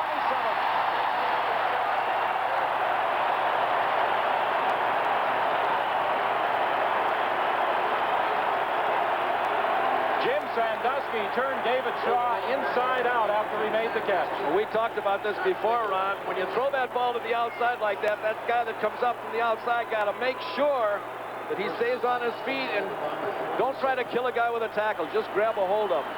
He slipped, fell, and as a result, Sandusky almost scored. 1st and 10 from the 27. Roy DeWolf throwing deep for Ulmer. Touchdown!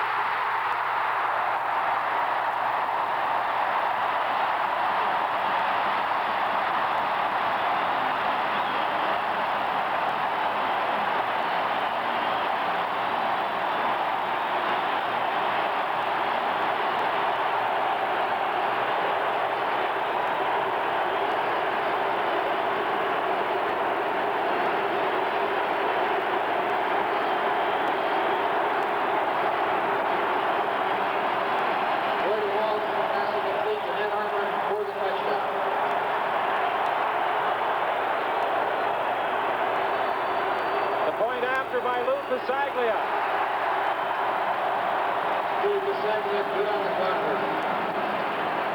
And those break up travel plans of some of the folks in Winnipeg may have to be put on hold. This is his own defense. Ken Haley had him covered, but watch this. He just ran to the football, great concentration, pulls it down. A zone defense, and they beat it deep. See, that back is turned to the passer, and when he turned to locate the football, he lost it, and then Armour ran under it. He turned the wrong way looking for the football. Of course, there's one more thing. DeWalt has thrown the ball pretty well today, too. Oh, I don't think I've ever seen a quarterback throw the ball any better than he's thrown it this afternoon. Well, if they've got a noise meter inside this dome, it's gone right over the top of the scale.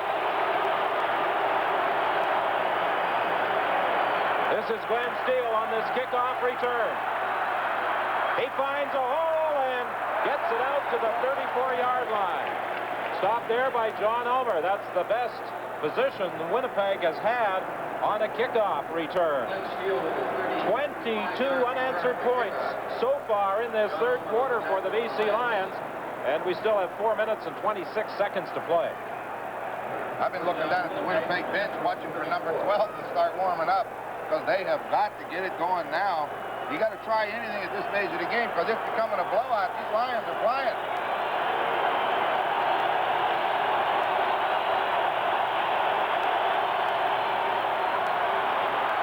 Incomplete. Over the middle, intended for Jerome Erdman. And the linebacker in the middle, Tyrone Cruz, had dropped back to defend. Winnipeg's pregame plan was to exploit that middle. They felt that the British Columbia Lions, who run that safety blitz a lot, might be vulnerable in that particular area. Well, the Lions have made some adjustments, because every time they've tried to throw in there, there's been somebody there, so somebody's done something right. Second and 10 from the 34. Almost intercepted. Tyrone Cruz had taken that deep drop again against Joe Poplawski. Well, you know, the other night when we were at that awards banquet, we see Tommy coming off the field a little disgruntled. We were at an awards banquet the other night for the Western All-Stars, and when Fernandez got up there, he wanted to thank Adam Rita, the offensive coordinator for this football team, for all the work that he's put into this team, and he certainly has a great game plan today. I wouldn't be surprised that if on the next offensive series, the Blue Bombers, as Ron Lancaster suggested, make a quarterbacking switch with John Hufnagel replacing Tom Clements. What's your first clue? The third down punt by Bob Cameron bounces to Darnell Clash, and Clash fumbles the football in front. And it bounces back to the 20, where the BC Lions' Nelson Martin recovered. Well, I was watching down there because Tom just hasn't been able to get this offense going, and it's not his fault. I think it's a credit to the BC Lions defense. But when you're in a one-game shot as a Western Final, you have to try anything you can at this stage of the game. You are looking right now at a heck of a deficit up there, 39-16. I don't know if it's going to do any good. It probably won't, but you've got to try it. Well, John Hufnagel on a couple of occasions this year has come off the bench. You'll recall one of the exciting games of the year early in the season against the Toronto Argonauts, where he directed Winnipeg to victory in the final quarter. He almost pulled one out against the Edmonton Eskimos, a game that was televised on the CBC network. Freddie Sims, the ball carrier, picks up a couple of yards. I think Tommy Clements would be the first guy to agree that in a time like this, maybe a change is necessary. It's like that quarterback that got taken out of a football game that had been a great star and came to the sidelines and didn't go back in the game because he wasn't productive. After the game, the press all got to him and they said, "What'd you think of the coach's choice of taking you out of the ball game?" He said, "I thought that was a hell of a move." Second down play. No question about taking Roy DeWalt out. He's performed brilliantly this afternoon. He won't get the first down. Darrell Patterson, the middle linebacker, came over to make the tackle.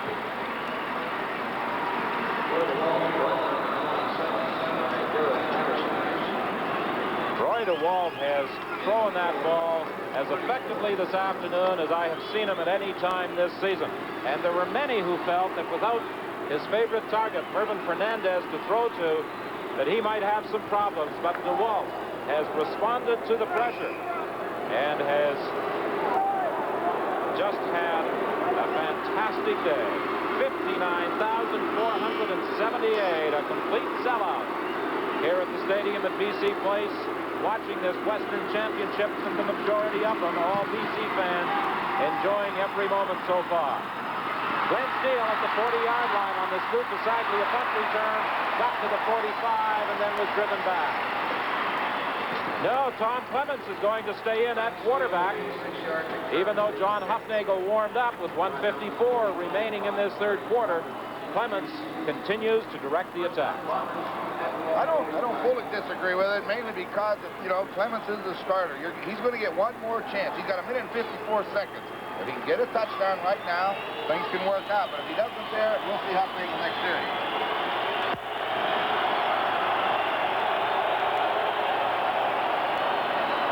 Willard made the tackle. I think that old psychological warfare on Kepler really helped him, because since he's been in that ball game, he's been a ball of fire, and he's ignited that front four too. They're a tight group. They've been together, played together all year, and they've got a lot of pride in what they do. Well, of course, for the past 2 years, Nick Hebler, a 1979 territorial protection of the BC Lions, has been hampered by injury. Poplawski on the sidelines, unable to hang on.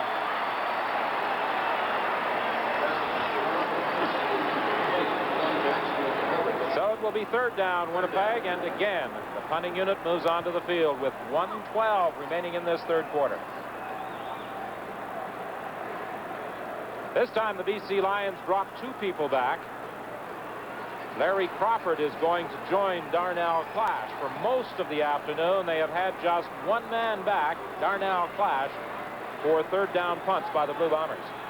Well, all you want to do now is catch the football. You know, the main thing is don't let it bounce down, keep in your head. They want to catch it in the air if they can. Great kick. Clash goes back to his own 13-yard line. Again, he finds a hole and that opening.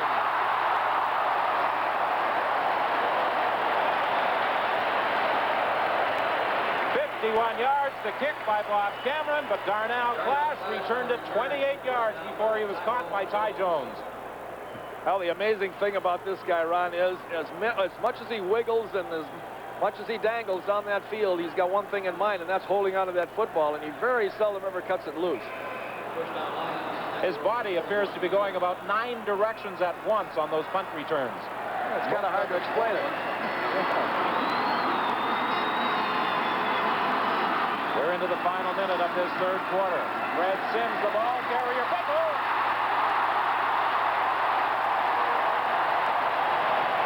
Finally stopped by Wiley Turner, but not before he got to the 44, a gain of 24. Well, in this third quarter, the BC Lions have really taken it to the Blue Bombers. They led by a single point after 30 minutes of play. Don, it's a result of years of frustration.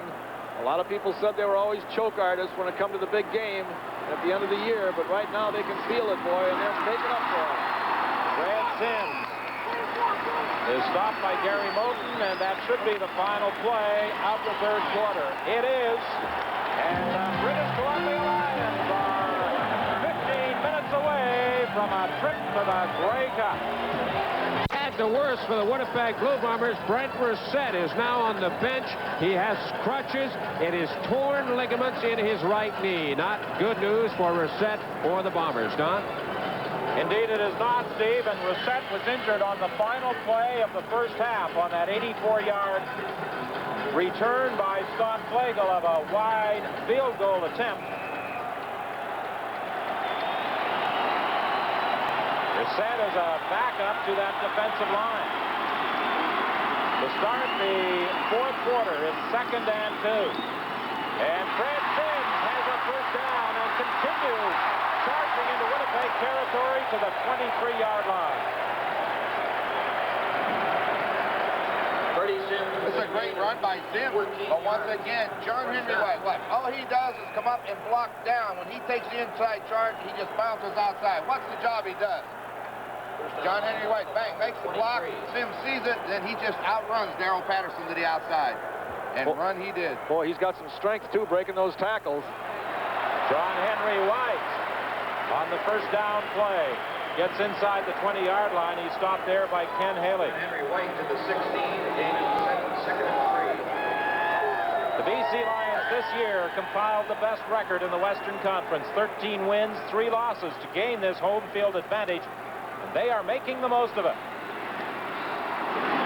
They lead by 23, an explosive third quarter, propelling them into that big advantage.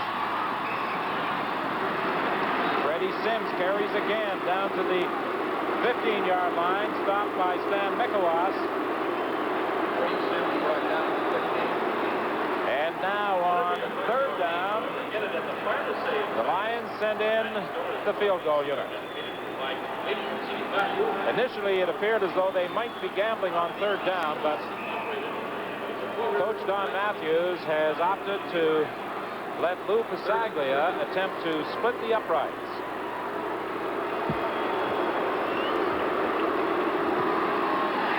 And he does.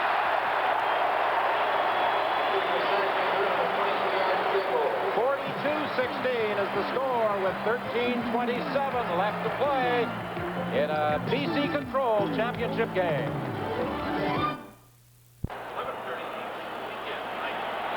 Well, John Hufnagel has replaced Tom Clements as the Winnipeg quarterback. 1st and 10 from the 35-yard line.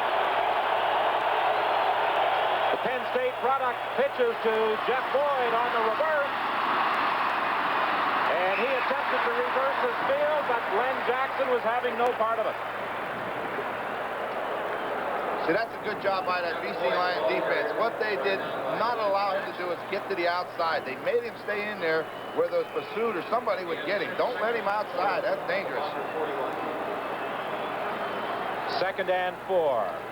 A dejected Tom Clements, with arms folded, observing from the Winnipeg bench as his replacement. John Hufnagel now directs the attack.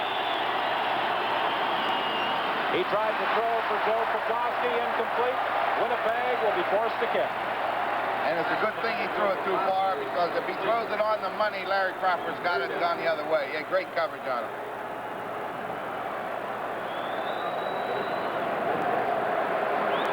The Winnipeg Blue Bombers, we should point out to all the Winnipeg fans, will be returning home immediately following this afternoon's game. And regardless of the outcome, there is a big civic reception planned for the team that will take place at the convention center tonight in Winnipeg. The team will arrive home around 10:30.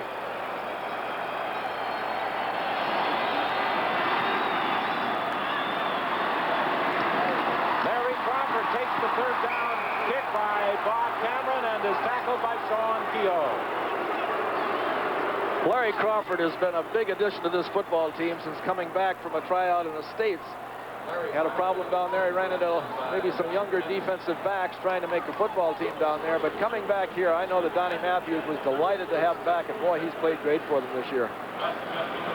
Well, that reception for the Winnipeg Blue Bombers was anticipated being a victory party. It doesn't look as though it will be, with only 12:03 remaining. And the Lions leading by 42-16.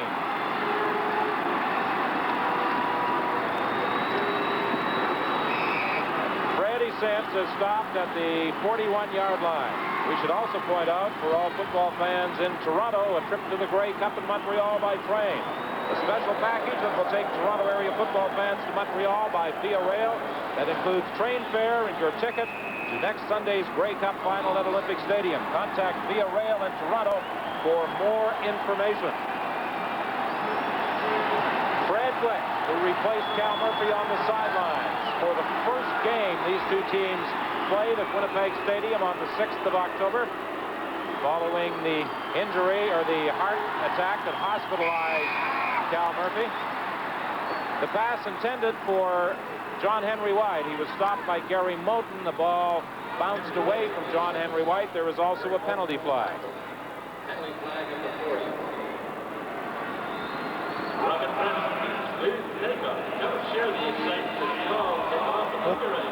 BC number 65. Decline. Holding call Third against down. BC. It's declined. We should also point out to football fans in the Ottawa area a Grey Cup special, a bus tour package to Olympic Stadium, a one-day tour that includes return bus fare and your Grey Cup ticket. Contact the Ottawa Rough Rider office for more details. And for those of you who won't be in Montreal, we hope you'll be joining us on CBC television for all the excitement of the Grey Cup game, the pregame show, the game itself, the Grey Cup parade, and it all begins with the Shenley Awards on Thursday night.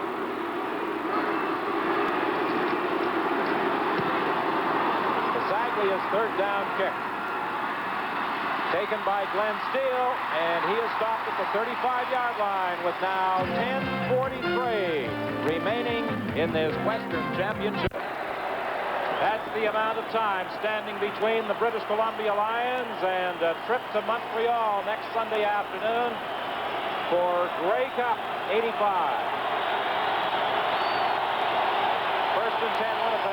35. Pass complete to Boyd. Boyd still on his feet, but he's losing yardage. There's also a penalty flag up at the 48-yard line. It could be an interference call against British Columbia. No, it's going to be. I think it's interference. I'm just anxious to see which way they call this. I think it was a pick play, Ron. The guy with the glasses on the sidelines alongside of Donnie Matthews, Bob Vespasiani. He's had the best of both worlds. Last year he was on the Winnipeg staff, went to the Grey Cup, and now here he is with the BC Lions on their staff, and he's going back.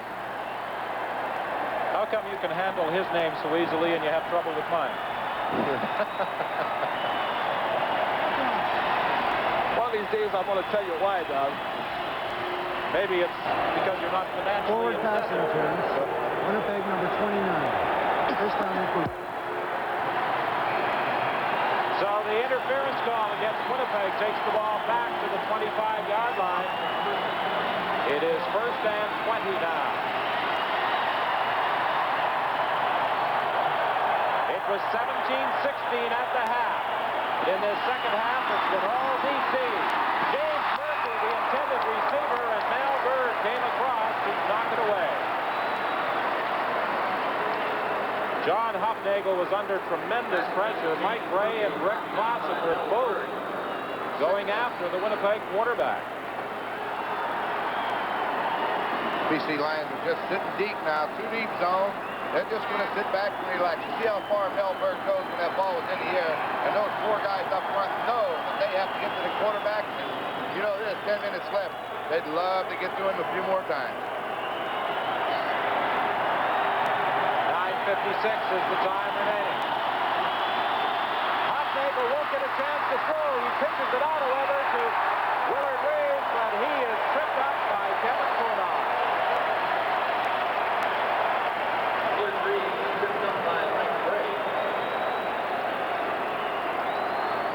Well, a party atmosphere prevails under the dome with now 9:40 remaining. And the football heroes on the West Coast totally in control of this Western Championship. Well, there's nothing as satisfying as waiting a long time for something. I know the Argonauts felt that way a couple years ago when they went after 31 years. And it's been a long time in between drinks out of that Grey Cup for the BC Lions, too. They still have one major obstacle in their path, however, if they wish to sip the bubbly, and that is the Hamilton Tiger Cats, winners of the Eastern title this afternoon, 50-26 over the Montreal Concords. Larry Crawford on the return. He was stopped by Mike Robinson. Boy, if both of these teams can retain this degree of frequency, or whatever you want to call it, going into this next ball game over there at the Grey Cup, what a ball game it's going to be. Well, British Columbia and Hamilton had a couple of great Grey Cup battles in the early 60s, 1963 and 1964. In 1963, right here at Empire Stadium, Hamilton won the Grey Cup. 1964, the Lions defeated Hamilton in a game played in Toronto. Roy DeWalt dropped by Hassan Arbudakar, a loss of 5. 8:48 is the time remaining in the game. 42-16 is the score. A disappointing way for the 85 season to end for that man, Cal Murphy. Had the personal problems, suffering the heart attack on September the 28th.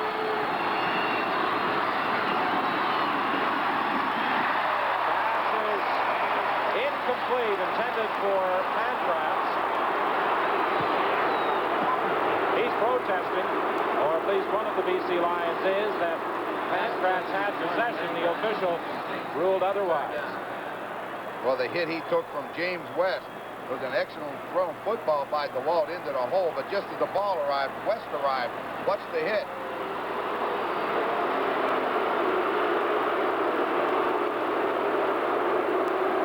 Well, several of the BC Lions were willing to share their counsel with the official, but he saw no need for unsolicited advice. John Pankratz is still down. See, the ball's thrown in there, but the hit from James West, I mean, he really popped up. When those linebackers are back in there, receivers, that's what happens to them when they catch that ball in the hole like that. James West made a pay. The pack pass is up, ready to go. He's leaving the field, but he'll be all right.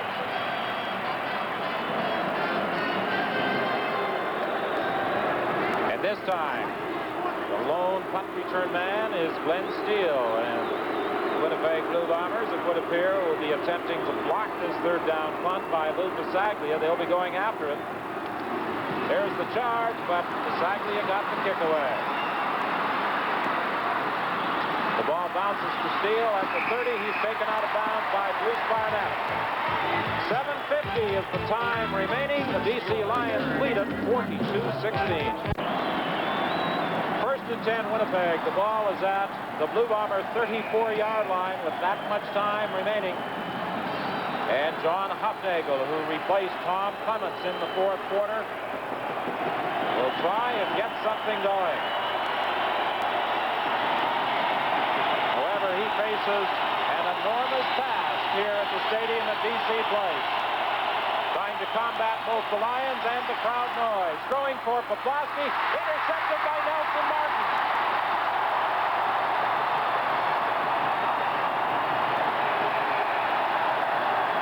Don Matthews said earlier in the week that turnovers killed us last year in the championship game, and that the BC Lions would be attempting to avoid those costly miscues this year. Turnovers have killed the Winnipeg Blue Bombers this afternoon. Well, we talked early, too, about Winnipeg wanting to get the ball into the middle. They've had no success, and once again, the BC Lions defense right there again. The ball, Poplawski's covered underneath. Hufnagel tried to throw it over top, threw it too far, and Nelson Martin was there. What a great game by the BC Lions. That's all you can say. Nelson Martin played it about as well as you can from a center fielder's point of view. There's the guy that's playing it safe. He's got a split personality, half crazy and half nuts. There was a penalty on that play against the BC Lions following the interception return. So it's BC first and 10 from the 52-yard line. John Henry White gets inside the Winnipeg 50 with 6:55 remaining.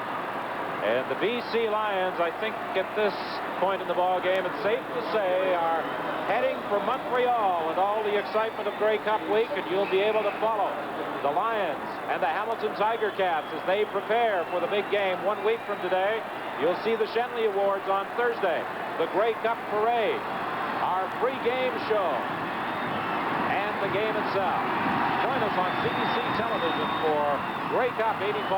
Roy DeWalt is dropped by Gary Moten back at his own 49-yard line. And I got one to throw at. I have to say, right, that's what they've had to do today, is get those guys on the wall. Those linebackers had to get to him. Great job up front by that offensive line, and they're going to put Clements back in. Tom says, I can get us a touchdown. Well, while we're talking about exchanging quarterbacks on the Winnipeg side of the field, I think it would be an excellent time to exchange quarterbacks on the other side of the field. Roy DeWalt has done his job. There's no way that Winnipeg's going to come back and win this football game. Get him out of there and have him nice and fresh and ready to go when you go over there in the Grey Cup. Because he's going to have to be fresh when he faces those Hamilton Tiger Cats. Scott Flagel grabs Lou Pasaglia and prevents him from kicking that football.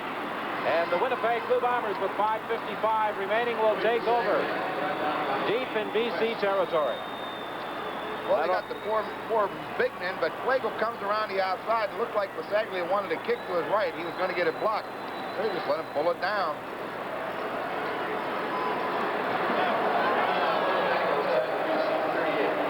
Well, we saw Tom Clements warming up, and Tom Clements has gone back in as quarterback for the Winnipeg Blue Bombers at the BC 39-yard line. To James Murphy. That hit screen. There's a penalty flag in the play as well, and Murphy is stopped at the 23-yard line. We're going to get a roughing the quarterback on, I believe it's Rick Classen that wanted to hit Clements after the throw.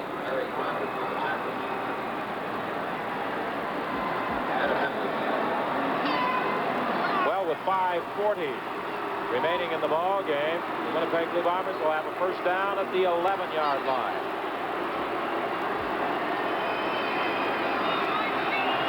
Major, roughing the passer, BC number 60, 90, number 90.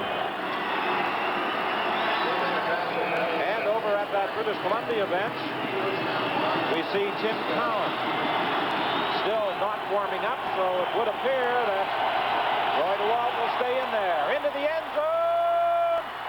Incomplete, intended for Poplawski. He was battling for that ball with the BC defender, Mel Bird, and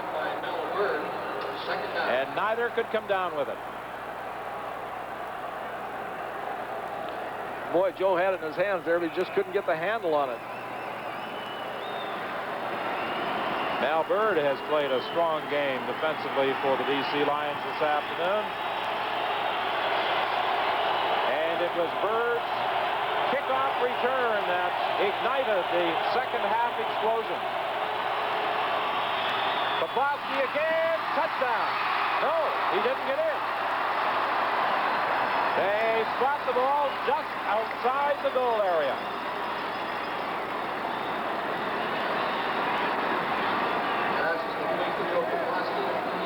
Let's take a look at this. Tom Bushko is right, turns backside. Now let's watch him throw to Poplawski. He makes the catch.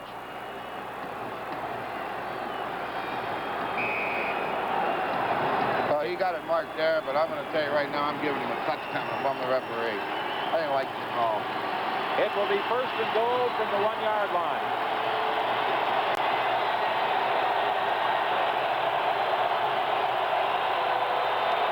Chris Walby in the backfield leading the charge into the end zone, and Willard Reeves gets there. They lined up Chris Walby, normally a tackle, 6'7", 295 pounds, in the backfield with Willard Reeves, and he led him through the hole. Well, he will create a hole at that size. You hit up through there and just get that 290 pounds moving straight ahead, you have a chance. I'll tell you one thing, he moved about half of his linemen into the end zone along with the other guys. But that was a good touch by Cal Murphy to put Tommy back in the ball game. He gave John Hufnagel a chance to do something. Not to let Tommy stand on the sidelines and suffer the defeat all by himself standing on the sidelines. Put him back in, and it was very predictable when they got down there that Tommy was going to give it to Willard Reeves also, who's done an excellent job for them all year. Penalty flag on the play as the Bombers took too long in their two-point conversion attempt.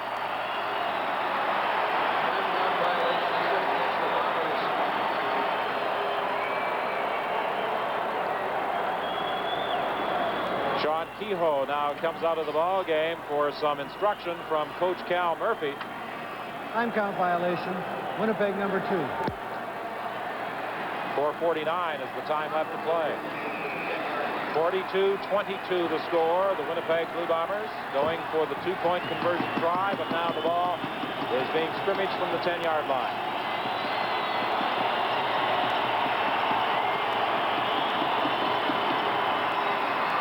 Intended for James Murphy, knocked away by Larry Crawford. The score holds at 42-22.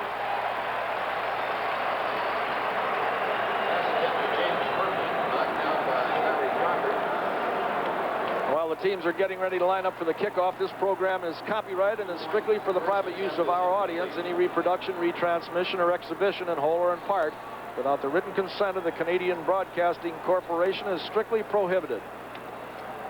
Well, Cal Murphy and the Winnipeg Blue Bombers had hoped that 1985 would see them make a return trip to the Grey Cup and perhaps put together back-to-back Canadian championships. But that is not to be, as the British Columbia Lions have dethroned the 1984 Kings under the dome, to the delight of a sellout crowd of just under 60,000 people. 4:49, the amount of time between the BC Lions and their trip to Montreal. BC Lions are looking for that short kickoff. It's kicked to the left side, and the ball is grabbed over there by Ron Robinson, and he steps out of bounds. So the BC Lions will have good field position at about the 42. Well, he waited for that ball and caught it in his stomach right there. And in a situation like that, for all the young guys watching, if you try that onside kick and the ball is in the air in your area, you should go up as high as you can and get it and not allow somebody to come in over your shoulder and take it away from you.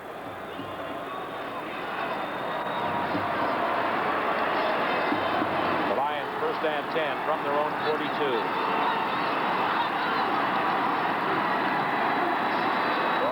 Attempting to use as much time as possible before getting it to Sims. And Sims gets to the 50-yard line, a gain of 8. It will be second and 2. The clock is running, 4:18. And the fans here at the Dome and over at that BC bench keep an anxious eye on that clock over these final few minutes. But I don't think there is anything that is going to deprive them now of a Western championship.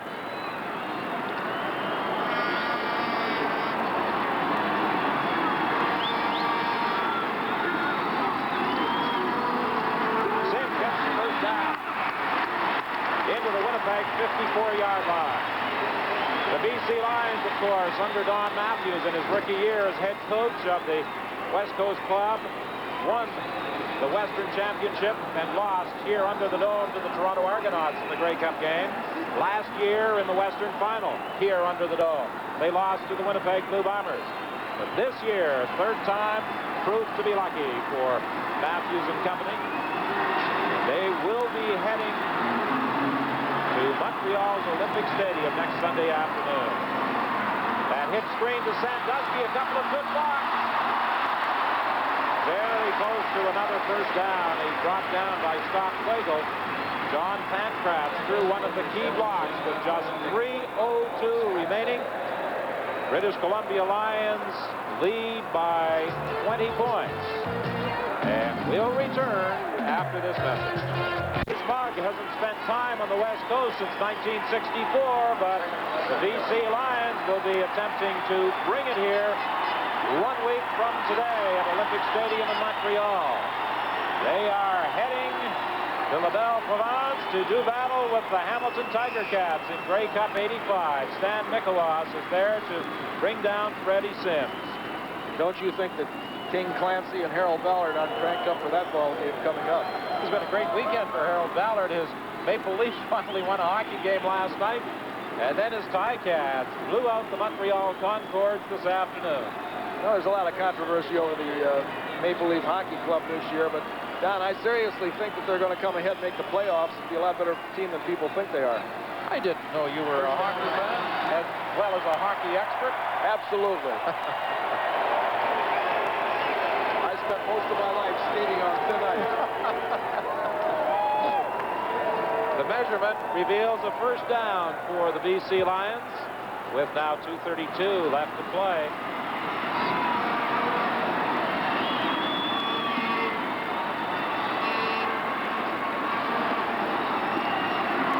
Gives to Sims. Sims tried to get outside, but Tony Norman did a good job of containing the play.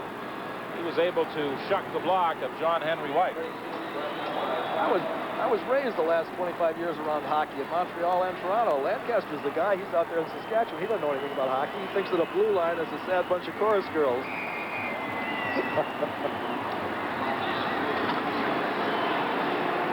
Second and 13 as Norman dropped Sims for a loss of 3.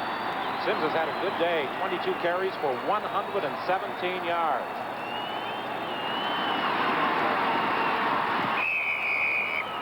Ned Armour was the intended receiver. So it's now third and 13 as the BC Lion punting unit comes into the ball game. Grey Cup week in Montreal and all of the excitement on CBC television. We hope you'll be joining us beginning with the Shenley Awards on Thursday night, then the Grey Cup parade on Saturday. Our sports weekend special coming to you from Olympic Stadium on Saturday afternoon as well, plus our pregame show on Sunday and the game itself. The BC Lions and the Hamilton Tiger Cats. We invite you to join us on CBC television. Brian Williams, Steve Armitage, Ron Lancaster, Leo Cahill, and myself will be there. I can see you don't go by alphabetical order. Time count violation. BC number 5. Third down.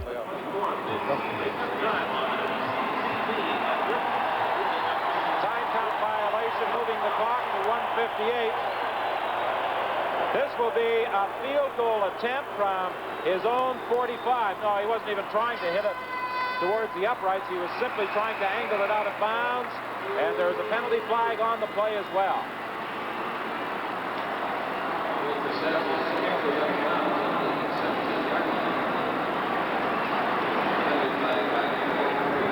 Al Wilson, the veteran center of the BC Lions, and Hassan Abubakar appeared to be involved in a little extracurricular shoving.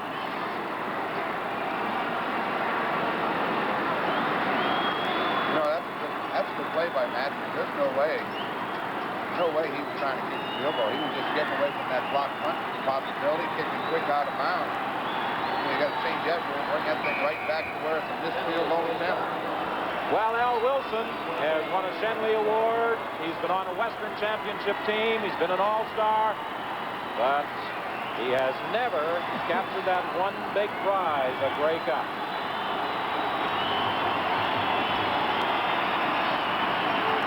Tom Clements trying to set up the screen. Incomplete, intended for Sean Kehoe. And don't you know, Don, that when they go to that Grey Cup and they play for that Grey Cup win, there's money involved for all these players, but the big thing that they all want to do is get that ring. They all want to wear the ring of the Grey Cup champion. A lot of guys that give the money up to wear the ring. 42-22 is the score. It was 17-16. The Lions in the lead to start the third quarter, but then that 59-yard kickoff return by Mel Bird got them rolling, and they just did not quit. James Murphy takes the throw. He is stopped short of the first down at the 20-yard line.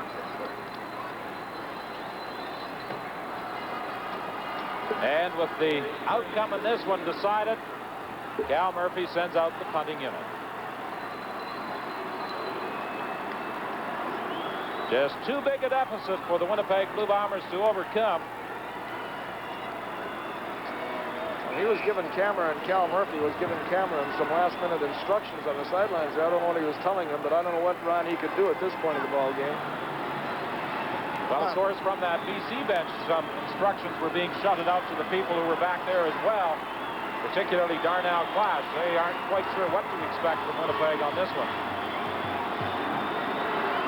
A direct snap to Willard Reeves, and Willard Reeves will get the first down up to the 25-yard line. Well, now we know what they're sending the word in for.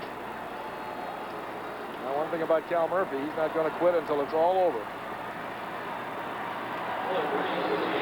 He is going to go down with all guns blazing. You can rest assured of that. Got to do that. Keep throwing. Well, the Winnipeg Blue Bombers have nothing to be ashamed of. They've had a great season and won the Grey Cup last year, and a lot of teams would like to change places with them.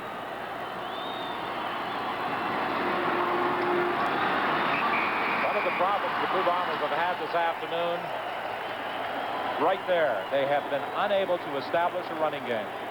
Well, I thought the only thing we would see today would be some play-action passes to Willard Reeves off the fake run, because you are not going to run on the line. Well, that sign may be a little premature, and the Hamilton Tiger Cats may have something to say about where that Grey Cup rests in 1985. The Ticats, winners of the Eastern title today, have been a solid football team the last half of the season.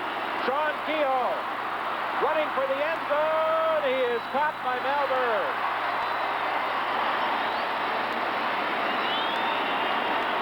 That comes with just 29 seconds remaining.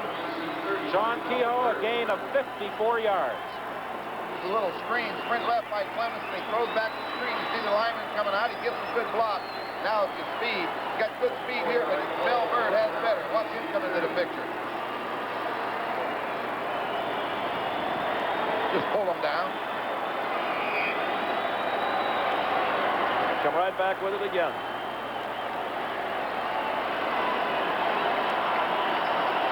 The ball is at the 30-yard line. The draw play with Willard Reeves.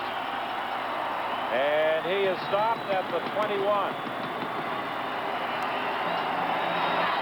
Cal Murphy just called timeout to the sideline with just 13 seconds remaining, and the party has begun. It actually started about 15 minutes ago as far as playing time is concerned, when the Lions exploded for those 22 points in the third quarter. It was game, 7 match. Boy, sure was. You can't say enough about the BC Lions today. They came out in that third quarter and set the tone on that kickoff return by Mel Bird, and ever since then, it's been an uphill struggle for Winnipeg. You see a little handshake exchange there between the head coach and Nick Hebler. All is forgiven on a day like this.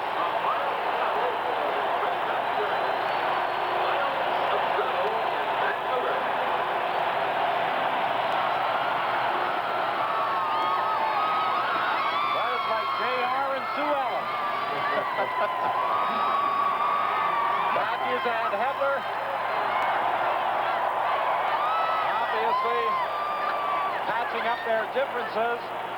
Hebler did not start the ball game, and as we informed you early in the telecast, he apparently was somewhat upset by a coaching decision by Don Matthews to split the duties at defensive end between Nick Hebler and Benny Jones. Hebler missed the practice earlier this week, and he got into the ball game and played very well. Kevin Nealis takes the pass out of bounds with just 8 seconds remaining. Passes complete to Kevin Nealis. He moves and Nelson Martin with the tackle.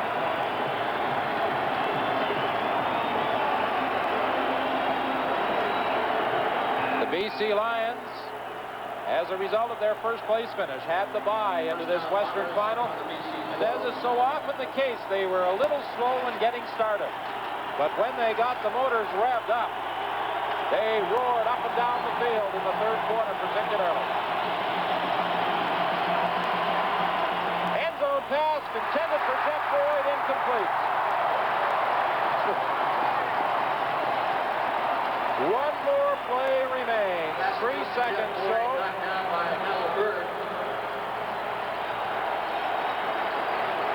The Winnipeg Blue Bombers will be heading home. They'll be preparing for next year.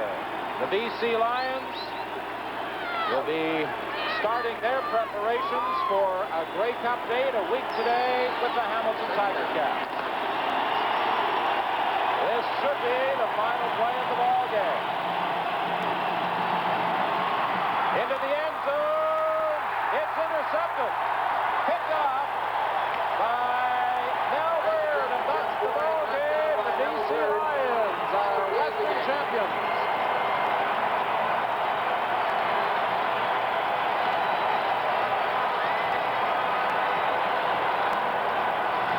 A capacity crowd here under the dome at the stadium at BC Place, roaring its approval, and well they should. The BC Lions really took it to the Winnipeg Blue Bombers in the third quarter, despite the absence of that man, Mervyn Fernandez, who led the team this year in receptions with 95 and in touchdowns with 15.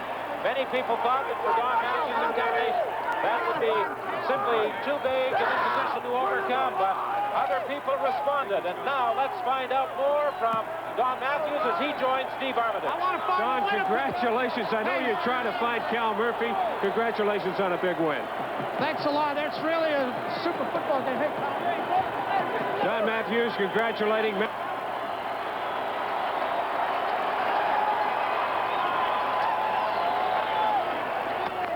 Well, I believe that Steve Armitage advantage and moving out into the middle of the field to try and talk to Don Matthews. We are here with Don problems. Matthews now. Steve, have they been rectified? Yes, we have. We have the winning head coach with us, Don Matthews.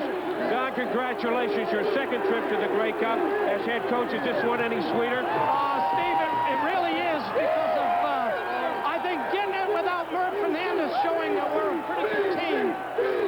Thank you, Don. Good luck. Well, obviously, there is no way that Steve is going to be able to continue any conversation with Don Matthews because of the mob scene that has developed down on the artificial turf. The BC Lions are the Western champions and are Grey Cup bound.